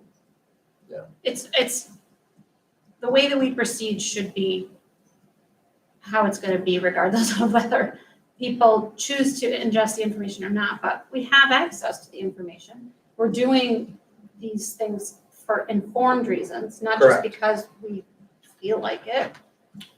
And then we've done our due diligence because we have actually taken the time to look. There are peer-reviewed studies out there that say this. Yep. You know, Yeah. and we should be leading with that because maybe, probably, many people would like to make an informed decision, but so I would say to the board, to all of us, is this the path we're going? Remember, we had this conversation. Are we asking people to see if they're comfortable with us doing it first, or are we saying we're doing it? We're gonna collect the data to make sure it makes sense, and then we're gonna put out to people to say, we're doing this, so we need your feedback so we can get it right. You know what I mean? And I'm not trying, I don't wanna be wishy-washy. It's, when you say doing this, you mean changing the times? yeah, I think we need to put a proposal out there. Yeah. Here's Here's the what it times looks we're like, yeah. changing to, and Right. here's some of the impacts we know of. I don't think we can, personally, I don't think we can know whether we're gonna change the times until we've put data out there and gotten data back. so we have to act as if. We have to put everything together as if we're doing it, It's see a what people think. consideration Yeah. that the whole entire district is considering. So I think that's, to me, that's the green light to, we're gonna build it. We're gonna factor all the considerations and we're gonna come back to you. We're gonna test the public, make sure the public's informed and giving us Right. data and then making a decision. Yeah, Yes, yeah, right, yeah. There's an informed picture of what it would look like if we were to do this. Well, then, I think that's our green light. And why And why we Yeah. would, But I think, so it's figuring out what information will be presented to the public to get them, you know, because when I look at this, with this right now at the start time, I'm like, ooh, ending at 4:00. I Yeah. know. What is that going to look like Yeah. for after-school clubs, organizations, sports, Yeah. student council, I mean, Jobs. you name it. Yeah, And we haven't Jobs, even people- taken this and So I compared would- it I to the would like to research know- data that we actually have. Where there are studies where they take, you know, this is what this particular school did. There are like models out there that we could look at. We don't even know that we've done that. And then Well, the I think all models, of those things need to yeah. be considered. the transportation, here's all I'm gonna say. According to our experts, the transportation is an hour and 15 minutes. That is something we have to work off of. So that to me puts us in a little bit of a box regarding how much flexibility we can. So you know what I mean? Like, that was why I said, let's start there to see if we just Oh, no, flip yeah, it. no, I know that is not flexible, but Did- what I mean is, there's other districts that have grappled with the same Yeah. issues. Yeah. And maybe they came up with this and this alone, but maybe they came up with something else, I don't know. Right, but I think we need to present to the public We just can't just present this times. We need to also present The whole picture. the whole picture, yeah, like, I think before we even do that, yeah. us as a board collectively, are we for this, to do this, or not? Have we even made a vote, or like, you know? I can't personally We haven't. tell you if I'm for it or Because against I don't it. want to waste a lot of administrative Right. time and research if it's gonna do nothing, you know? And Well, it's my like, motivation for asking the administrators to take on a burden like this is the research. right, And I'm not saying, I'm for it or I'm against it. I don't know what it will look like for this particular district. I know that. I just don't want to have resources wasted for a law, you know? But that, I think, okay, but I think that's a matter of your personal Same with you. preference. Right. Right, exactly. But if 4 Right. board members say they don't even want to move forward with it, I think that's what Mike's asking. Have we even like talked about? If like- 4 of you say we're not even interested in doing it, We're not even interested in it's a considering. done deal, right? Yes, So that's, I think that's what absolutely. Mike asked. If you haven't spoken out and said it, Yeah. based on the research and Based on all this information we have. stuff, it makes no sense, because To it's gonna consider. cost us a lot of money. The comments I read on social media about like, on with- social media? oh yeah, parents do, they talk. Yeah, You know, there's. Sure, sure, there's sure. been things. Parents, I understand. oh yeah, what Yeah. they say, the biggest concern is, you know, all of it is not for it, because you have, now you're getting your younger kids home, where all these, now the current situation is all our high school kids and middle school kids, they get home before the younger ones, and parents use them as like their daycare. You're getting Johnny off the bus at 3:45 from home or break.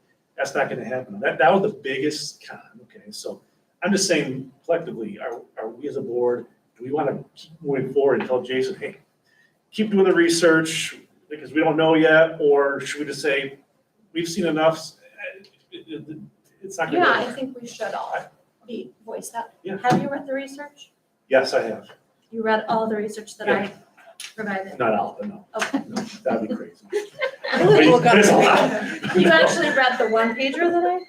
Yeah, but I didn't I'm read all the impressed. stuff, but No, trust me, okay. as a All right. parent, I'm So just I agree saying, with you. I think we should. I'm just I saying, think we we should should. voice our Yeah. opinions. Absolutely. And if we go through it, I think, Jason, one thing I would add, if we keep going forward this route, in the committee work, I think you should put a bullet point of safety. Because if you're saying, if I look at this chart you had, 415, for 2 months, it's gonna be dark. Kids are gonna get out, you have 12-year-olds through 18-year-olds walking now in the dark from 2 different schools. That's a huge concern, you know, I know, it's just, that's a huge thing to talk about potentially.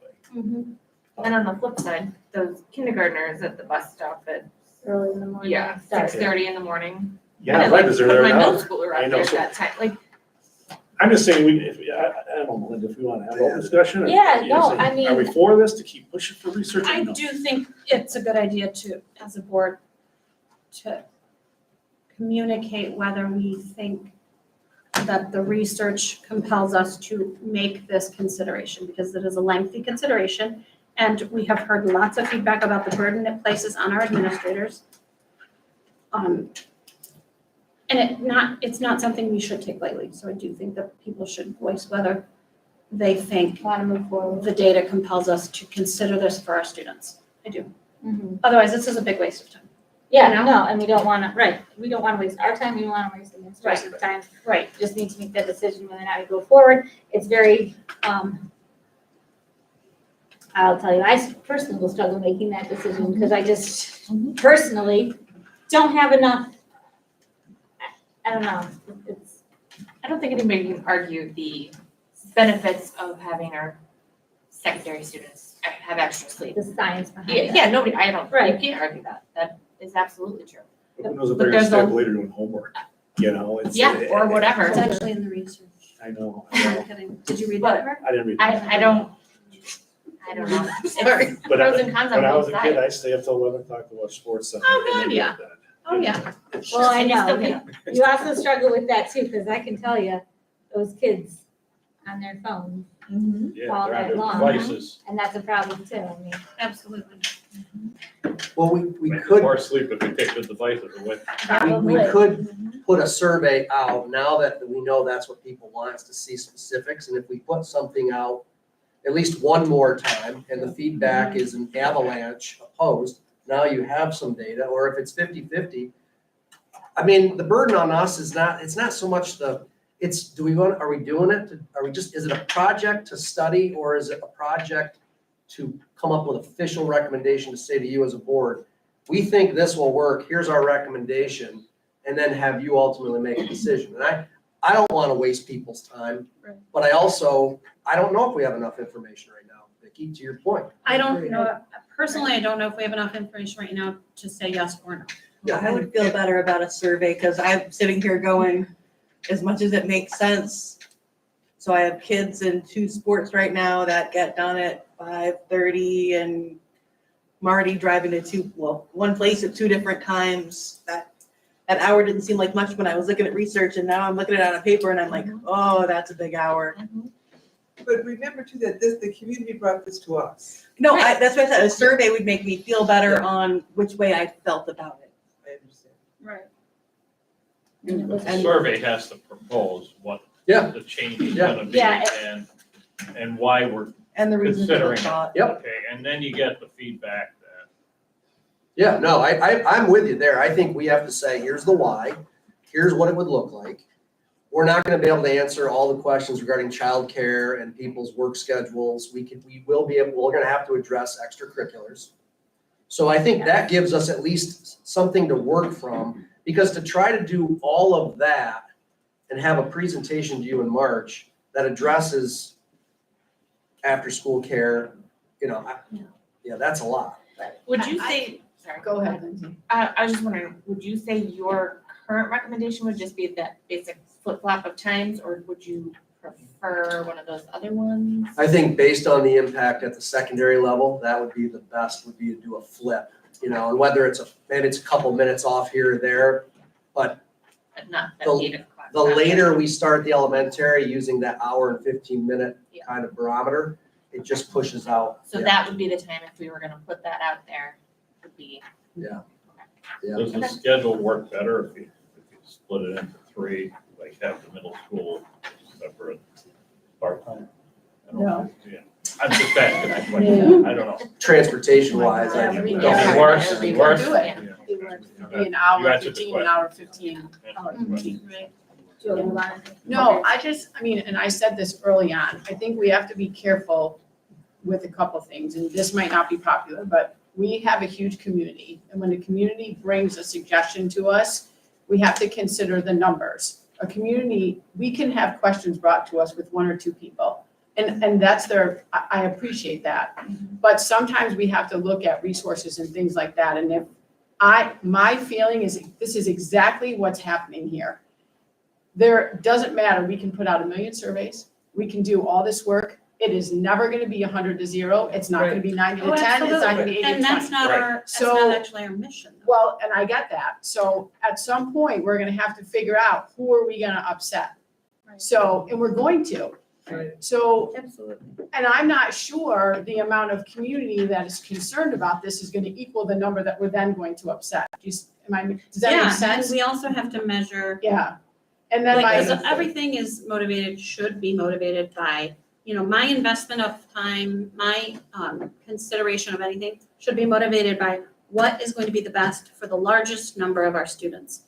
And with this flip-flopping, we have to consider what will be the best for this group versus Well, and- make things and you're- worse for this and group. how do So you- all of that has how to do be you- assessed. And that's my question too, is how do you weigh 40 people saying daycare's an issue and 40 people saying athletics are an issue and 40 people, I just think we're gonna have, it's not equal, the stuff. So Yeah, that's I one of agree. the things. The other thing is just my own personal comment with, I'm getting nervous about this schedule.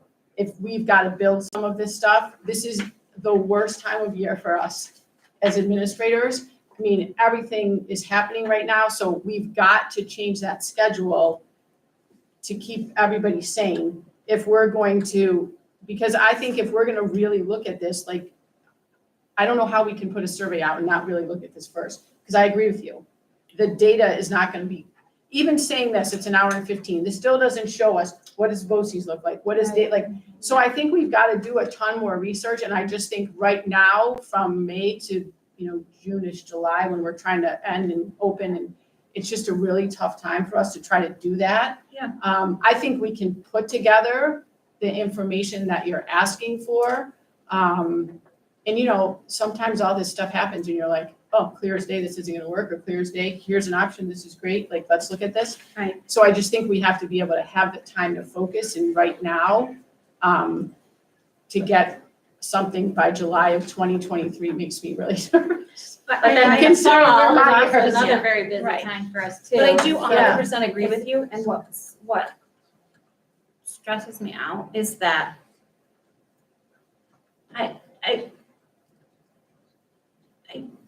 I wish we hadn't led with like sentiment. I know I keep saying that, but now my concern is like, I don't want it to appear as though we are not putting the time in because we don't want to. You know what I'm saying? Well, I think we can put the time in, but But not now. I think it's just hard to figure out where you're going, because so for instance, when I talk to my kids about it, there's so few schools that have flipped. What data is out there about what the impact is on elementary kids starting, having to get up at 6 o'clock in the morning to Right. get ready for a 6:30 bus? There's nothing out there. Right. So we Well- sit there and say, wow, the research says secondary. Well, there's no research on No, elementary, there is though. but no schools have done this. What do you mean? There's hardly any schools that have done this for more than 10 years. I can't use 1 year of data from a WeGo to say, no impact elementary, great, you know what I mean? Like, No, that's right, where but it's. there is some data out there. Right. It but- might not be in our backyard. It's definitely not in our backyard. And I know 100%. some local schools are looking to revert back to what they started with. So, Right, so I mean, I it's just, just a tough, it's a it's tough tough, topic. it really is. I mean, so it is like, do we just take a quick temperature check to see whether or not we want our administration team to go ahead and get the more information? I mean, obviously, we've got now our times, we got what our bus schedule's going like, we got the cost of the bus, but we need to know like what that is. I mean, look at the 4 I o'clock think you have time, what enough that's gonna look information. like. You So know, I think, these times is like, that's like, yeah, I mean, that's black That's and what it looks white. like. You know, all the daycare stuff, all the other stuff, that's just mud in the water. You have, here's times. Right. A parent or a board member or administrator can look at these and say, I they know think, their opinion, yes or honestly, I no. think majority of people would go ahead and look at this and they would be scared of that out 100%. of town. The 100%. majority is gonna be, no, I agree. I agree. Yeah. So if time, this is the most important thing, I think, for any parent, is this, the schedule, public schedule. Mhm. And that's what people Like, wanted in the. I know bus. there's science research, and there are parents out there that are gonna love that, but this is, they're gonna look at this, and it's gonna trump I, anything scientific. as I'm just saying, the person who did invest that time, I- I'm with you. yeah, I look at this and I'm like, this is I know. not great. Mhm. I just always want to, like, we should be on the leading edge of how to provide a premier education to students. So my approach, yes, sometimes we are brought something from, a small percentage of our community and we consider it seriously, but maybe we go out and we look and we, it doesn't necessarily apply to the whole, and so we don't proceed. But in this case, I personally feel like further investigation, and maybe because I don't look at this and think this, it can be either black or white. But I don't, we've talked about how do you configure your master schedule to, I don't know. But without changing it, I mean, are we still delivering a premier education experience to all of our students? Without changing it? Mhm. And see, for me, like, I can't answer yes unless I know personally, we've done our due diligence and we've looked at like, okay, what would that mean that BOCES would look like? And, okay, well, this is clearly a no because we've done, this is what BOCES would look like, this is what childcare would look like, this is what, whatever, intramurals and sports. And we've considered, I don't know, every other possible, I think the two pieces of information lacking right now would be BOCES and how does that impact students, and then extracurriculars. And I did reach out to Kevin, he's given me some preliminary information regarding currently, when do practices start?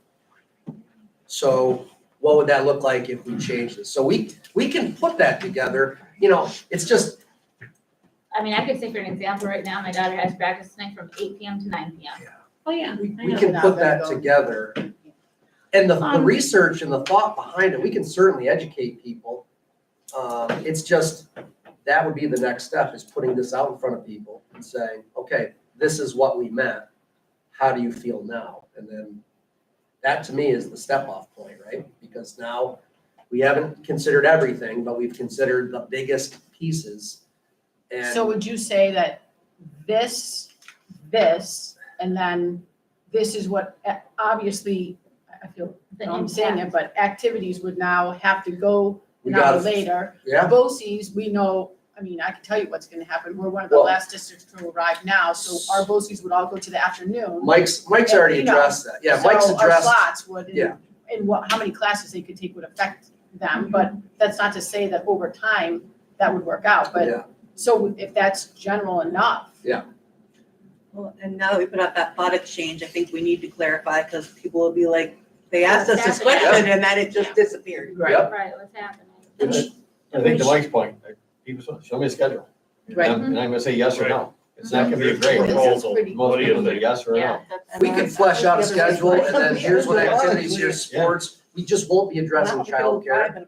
Yeah. We can say we're going to, but we won't really, We like, should also include that we've already considered transportation. Yeah. Yeah. Yeah. We've already considered the idea of, not moving the elementary. So those facts are out there. Yeah. If we went through this process and we got to no, which, this looks at a cursory glance, looks like a no. But if we got to a no, like I said, I don't know enough about master scheduling and things like that. And I know we brought this up and it's kind of been hazy about what exactly they're doing, but can you help me understand whether, if this came to a no, we should do further due diligence by looking at like the period 0 and that? Is there any other flexibility that we can look at in the way that we schedule kids in? You had mentioned Classes. the gift of time and how to rearrange time to make it work better for our students when this came up originally. yeah. And so the one item, and again, haven't given it a lot of research because still trying to figure out where we're going. We have a 10th period. Could the 10th period become part of the school day? And then within that, you use that 30 minutes within the school day. I mean, but again, to do that research, you're breaking apart an entire master schedule, trying to piece it back together. And is that what people need to know? Because we're really looking at two different things. We're looking at how to reutilize the time we have because of we're starting earlier or later versus looking at, let's just say we kept it the same. Could we still look at our master schedule Right. if we didn't change the start and end times? So it's kind of two, it's two. And I think the So- gift of time is more important at the elementary, to try to figure out And I think we can, how to gain time. Yeah. There's so many things. but So do we, it sounds to me like we don't have the resources, okay, to do all this research.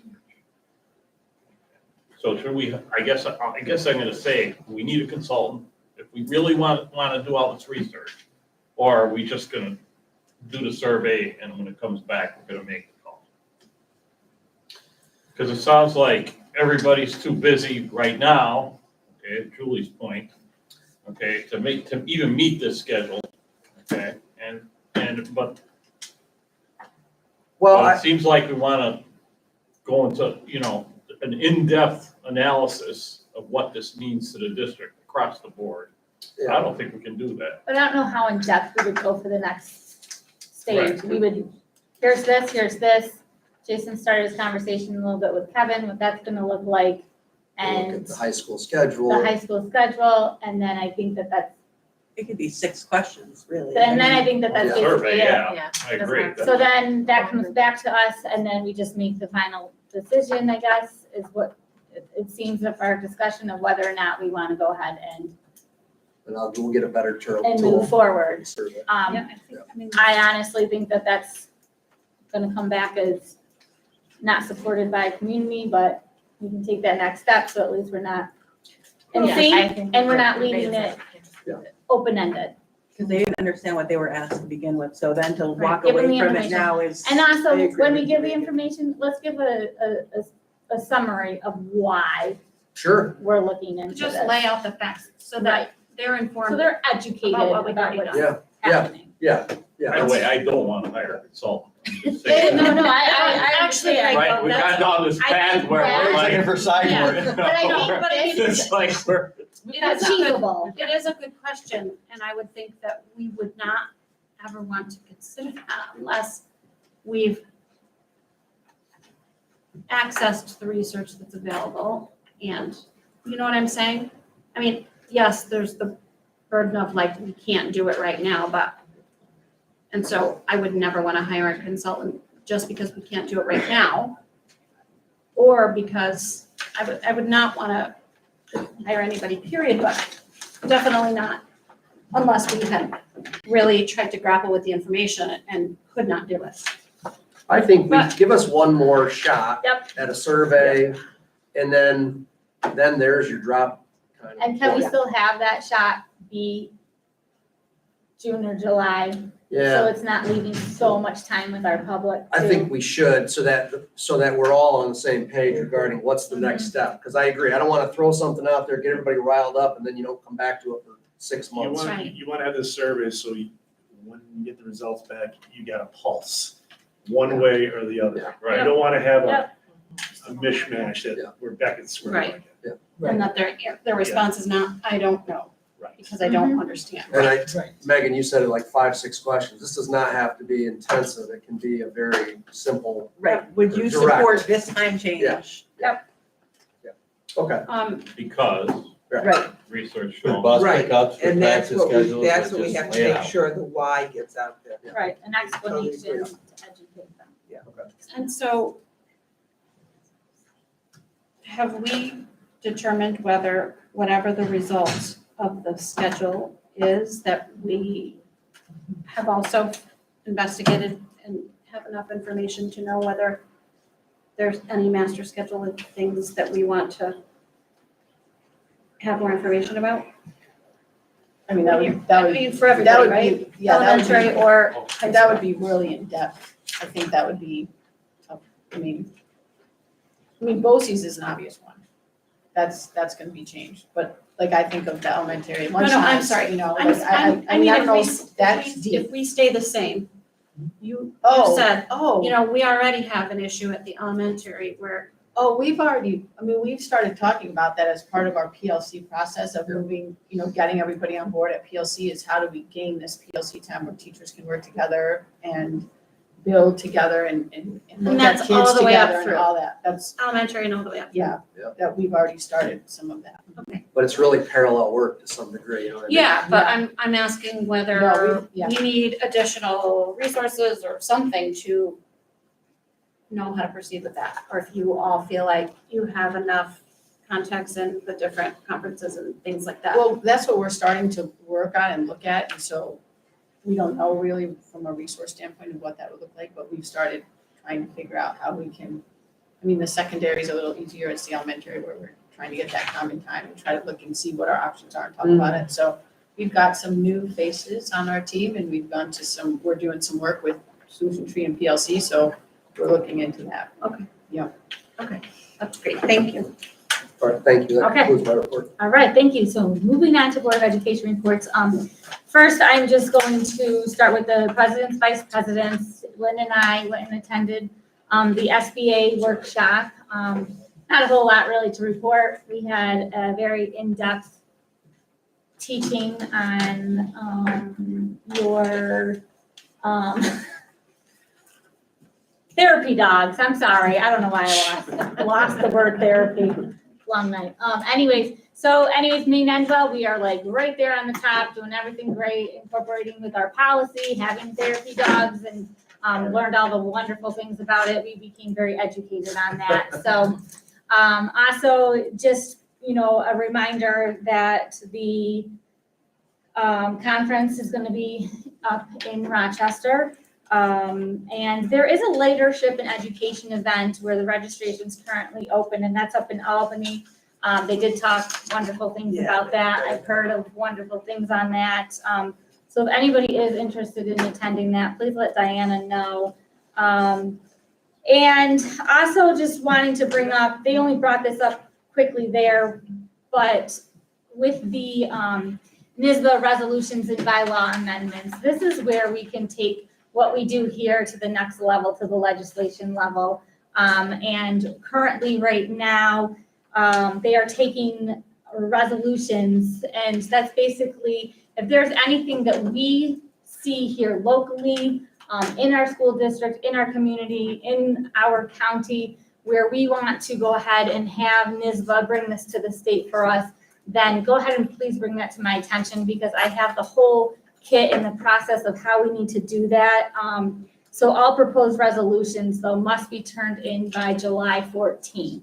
So if there is anything, please let me know, and we can go ahead and work on that, because it is important to know that we provide the guidance to NYSBA and the direction to governmental relationships. So this is an important process that we always say we want to become more active. So if there's anything that comes to your mind, to let me know. How do you want us, I already have one thing from that legislative meeting breakfast. Yeah, okay. So how do you want us to? Yeah, so go ahead and actually I'll talk with you then. Okay. All right, Ricky, and I have like paperwork and we'll figure out how to do that. Okay, great. Yeah, awesome, thank you. And then what we do is we take these resolutions to the annual business meeting, which is scheduled for October, and we go ahead and vote on that. So, and to let you know, prior to then, the ones that will be like kind of hot topics, I'll bring to you as a board, because, as if I'm the representative again, then I will go ahead and vote on behalf of all of you. Lynn, did you have anything else that you wanted to say No, about I think you our? covered that meeting well. Okay, so why don't you go ahead and talk about your, I did a webinar on religion in schools for students and for employees of the district. It was very interesting. There was some policy that was changing. They also talked about policy that's changing for homeschool, and that was at the end, and that seemed so significant. It sort of drummed out what was going on in the beginning. But they gave a list of policies that I have shared with the policy committee, and I think we need to go back and make sure that we have as up to date as we need to be, and we have the right language in there. Certainly a lot of them had to do with security, and I think we're cutting edge there. But you just want to make sure your policies format that NYSBA is encouraging us to use. So Jason's response was, looks like a busy summer. yeah. We've got a lot to cover, so, yeah, but that's important. That's a really important job of this board, is governing the policy. So, yeah, thank you, Lynn, for attending that. Speaking of policy, the policy committee got together this past week. We had really good discussion, conversation, looked at a whole lot of different things, and because we're bringing again to you the use of school facility policy. We did also look at our list of all outside organizations that use our building. There was not one organization that was brought up for discussion where we felt like would not be able to make a number, whether or not that is 2 or 5. I did have a brief conversation with Kevin, who will have a lot of work overseeing all of this, just to confirm that he just also does not see that there would be any kind of problem if we go ahead and use that number 5. We were hoping to come to you with a policy of being able to have the wording include that it would have to be 5 community members, and if a group was not able to meet that criteria, then we would go ahead through an appeal process. We brought that idea to our attorneys. Unfortunately, our attorneys do not recommend that, even though we are able to, but they didn't recommend it because it will open us up to more liability, because then we will have to, the appeal part, yes. So they did not agree with having appeal wording for that. So as you hopefully all have read, later down on new business, we have the approval for our policy 1610 and 16R. So as we get there, if there is discussion on that, we can go ahead and remove that for further discussion. Okay? Yep. All right, and that is it for the board reports and discussion. Is there anybody who has anything further to report? Not to report, but I attended Beauty and the Beast last month. Oh, And isn't it was Oh, phenomenal. it was. By far the best high school program ever seen. Yeah. And the attendance was amazing. We went on Sunday, like they were out the door to come into our building, so, yes, yes, thank you for bringing that up. Yeah. Yes. Costumes and set. Yeah. I have something to bring up that's an aside, and I'm gonna share that Lynn and I actually, completely unrelated, attended a grant Oh, yeah, writing yeah. class, that was phenomenal. Yeah. And I know, before we had this, now we have money, and we have some flexibility in our budget, but in some of the other years, I know we've talked about, whether there's anybody with any room in their full, plate of responsibilities who could, consider something like that, because there's just so many amazing opportunities. And, we talked about it years ago as something to make us more secure, because we can't, we don't have good ways of generating any revenue that we can have as a buffer. But I just want to put that out there that it was a phenomenal course. We have really great resources in this area. Yeah.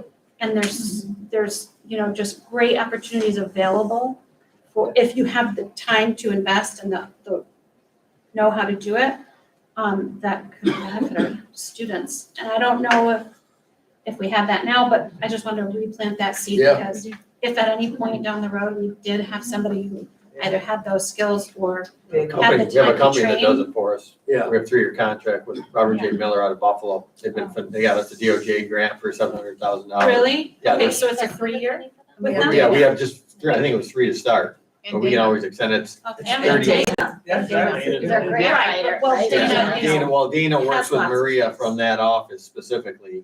And for like the DOJ grants, Mike Cassino gets involved, I'll get involved, but whatever, if it's a Maine Memorial, then Bill would be involved. If it's like a, greenhouse that they're looking to do out there. But Maria Flanagan from that Robert J. Miller, I've worked with, they're phenomenal. So we can go to them and say, we have this thing we They come want to to us. A do. lot of Oh, times they they'll do? come, Yes. oh yeah, Okay, like, that's because they do this across the awesome. state. Like they have their hands in so many areas that Yeah. we can research and look up but they're just like, you'll qualify for this, you might qualify for this. Here's how you write it. That's Here's your great. best chance to get it. So, yeah, it's like 40, 50 grand a year. 36. Yeah, it's Well for worth what it. you, Yeah. we've already paid for that. Yeah. Over and over. That's fantastic. Yeah. Okay, that's great. Thank you. Yeah. Highlighting when we get those, you probably have, and I just haven't understood it that way, but We've had a lot of little ones, but the DOJ one was one in June, which was 710,000. We currently we're in good shape to get another for about 500. 450. a DOJ one or? Yeah. Yeah. Secondary. We applied for both last time. You rarely get them both simultaneously, so we applied the second cycle. Uh-huh. Yep. That's great. Yeah. Good, thanks.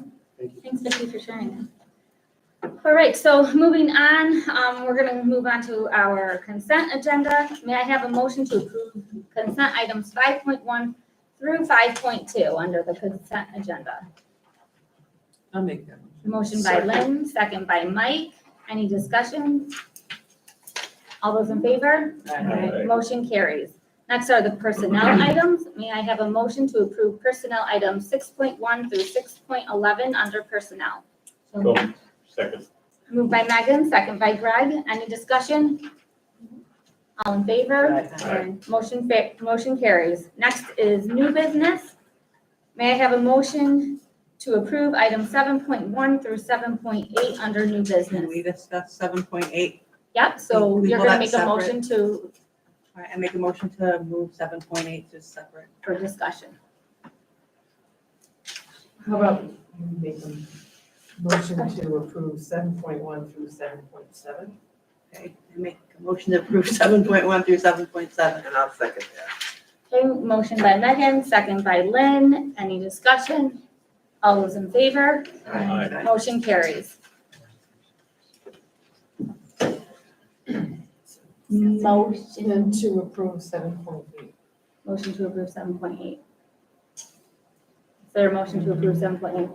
So we'll, Moved by Greg What is the motion? to approve. What does it read, The 7.8? change So then you is should- 5 people. Read the policy. There's an attachment of the policy. Oh, yeah. Back to the policy. Yep, that is the policy. 6.10. You need a second to discuss it. Oh, okay. Second to discuss the motion. I'll second this. Second, Mike. Okay, now it's open for discussion. Megan, you want to start? So could it be a percentage of the people there? We had talked about that, and the problem was that the bigger number, it's a bigger percentage. And then, Yeah, but 10% is still 10%.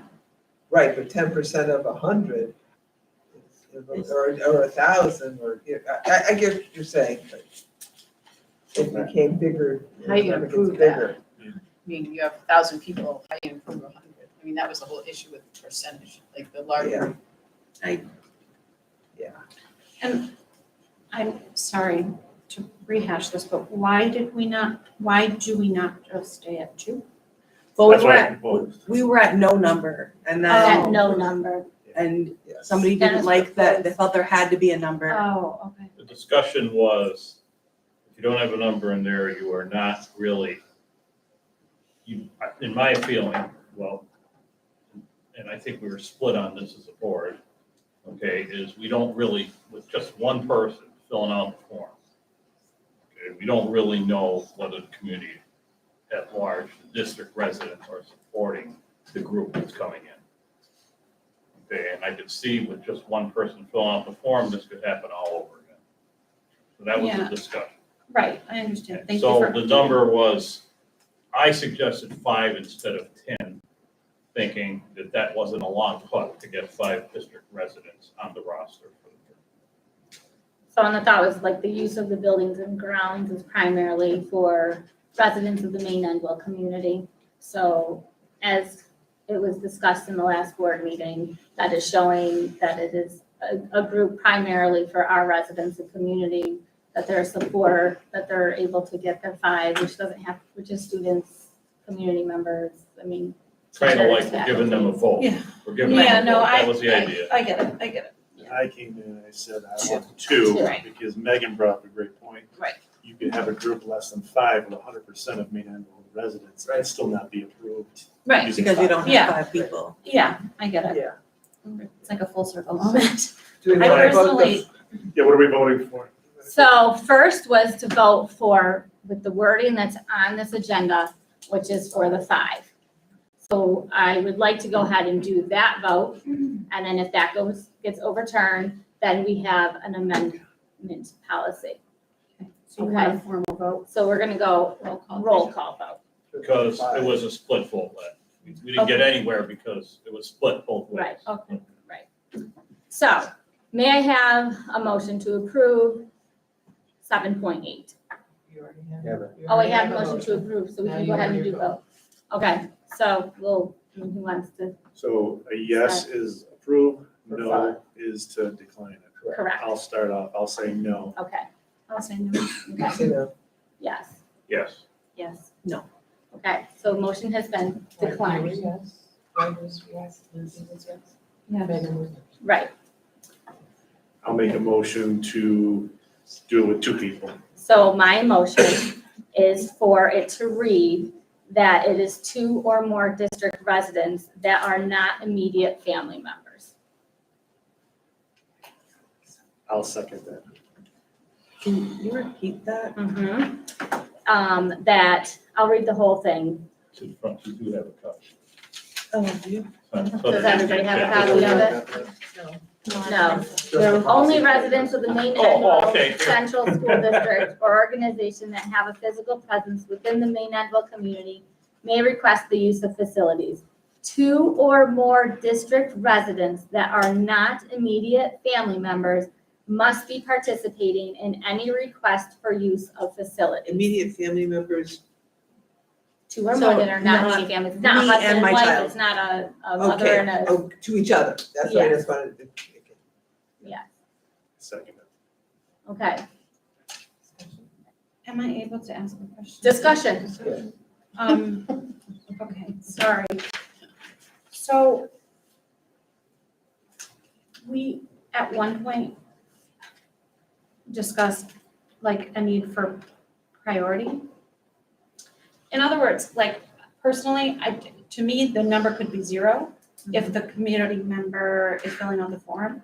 But I could see in a case where, you know, our building space is in demand, I would want to give preference to, you know, one that has 100% of our students Yep.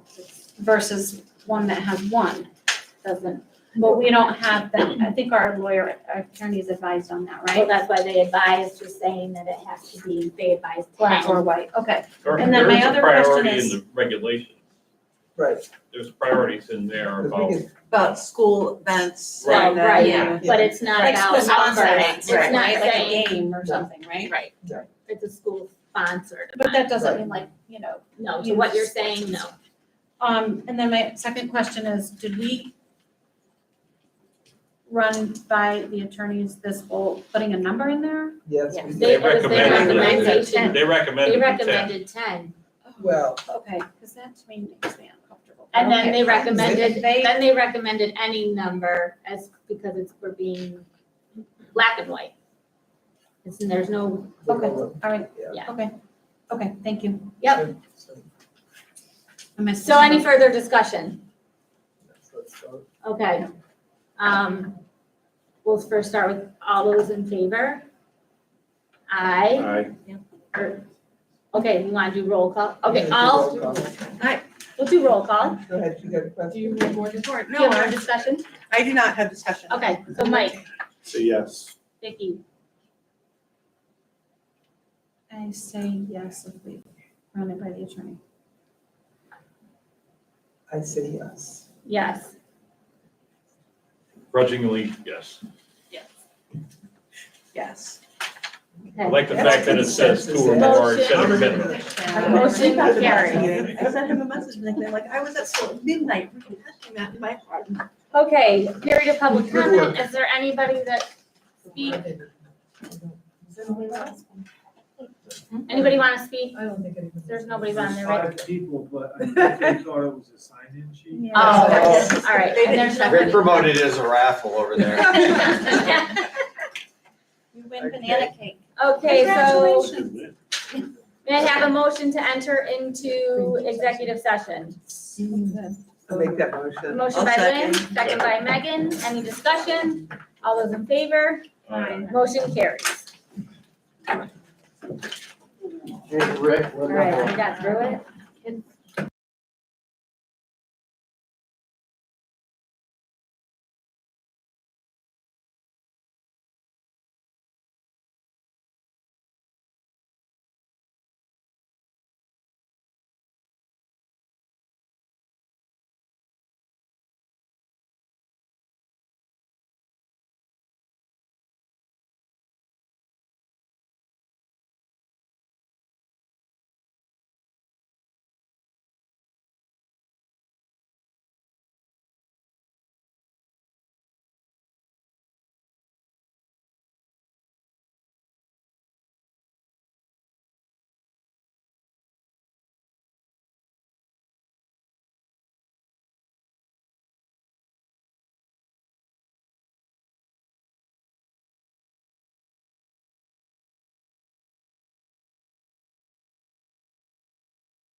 So you'll be getting the boot off soon. Yes, well, I'm going to Square Dance on Saturday. All right, so the next board meeting is May 18th, so we'll see you all very, very soon, at 6 PM in the district office. Yes, Vicky. I have my doctoral residency then. Okay, well, we'll see you June 12th. Okay, you will be at that meeting. Okay, I will be. Are you good at that meeting? Very I will exciting. be at that yes. meeting. Good, good, good. All right, well, congratulations. Yeah, Okay. big, Julie, we'll Yeah, celebrate. that is awesome. Okay, so on May 18th, 6 PM, district office, and may I have a motion to adjourn the meeting? So Second by Greg, second by Megan, all those in favor? Aye. Have a great night, everybody. Good night, everybody. So, that's, what is this? This is an invitation to the Dollars. We think Ava might be getting in though. Oh, cool. When is it?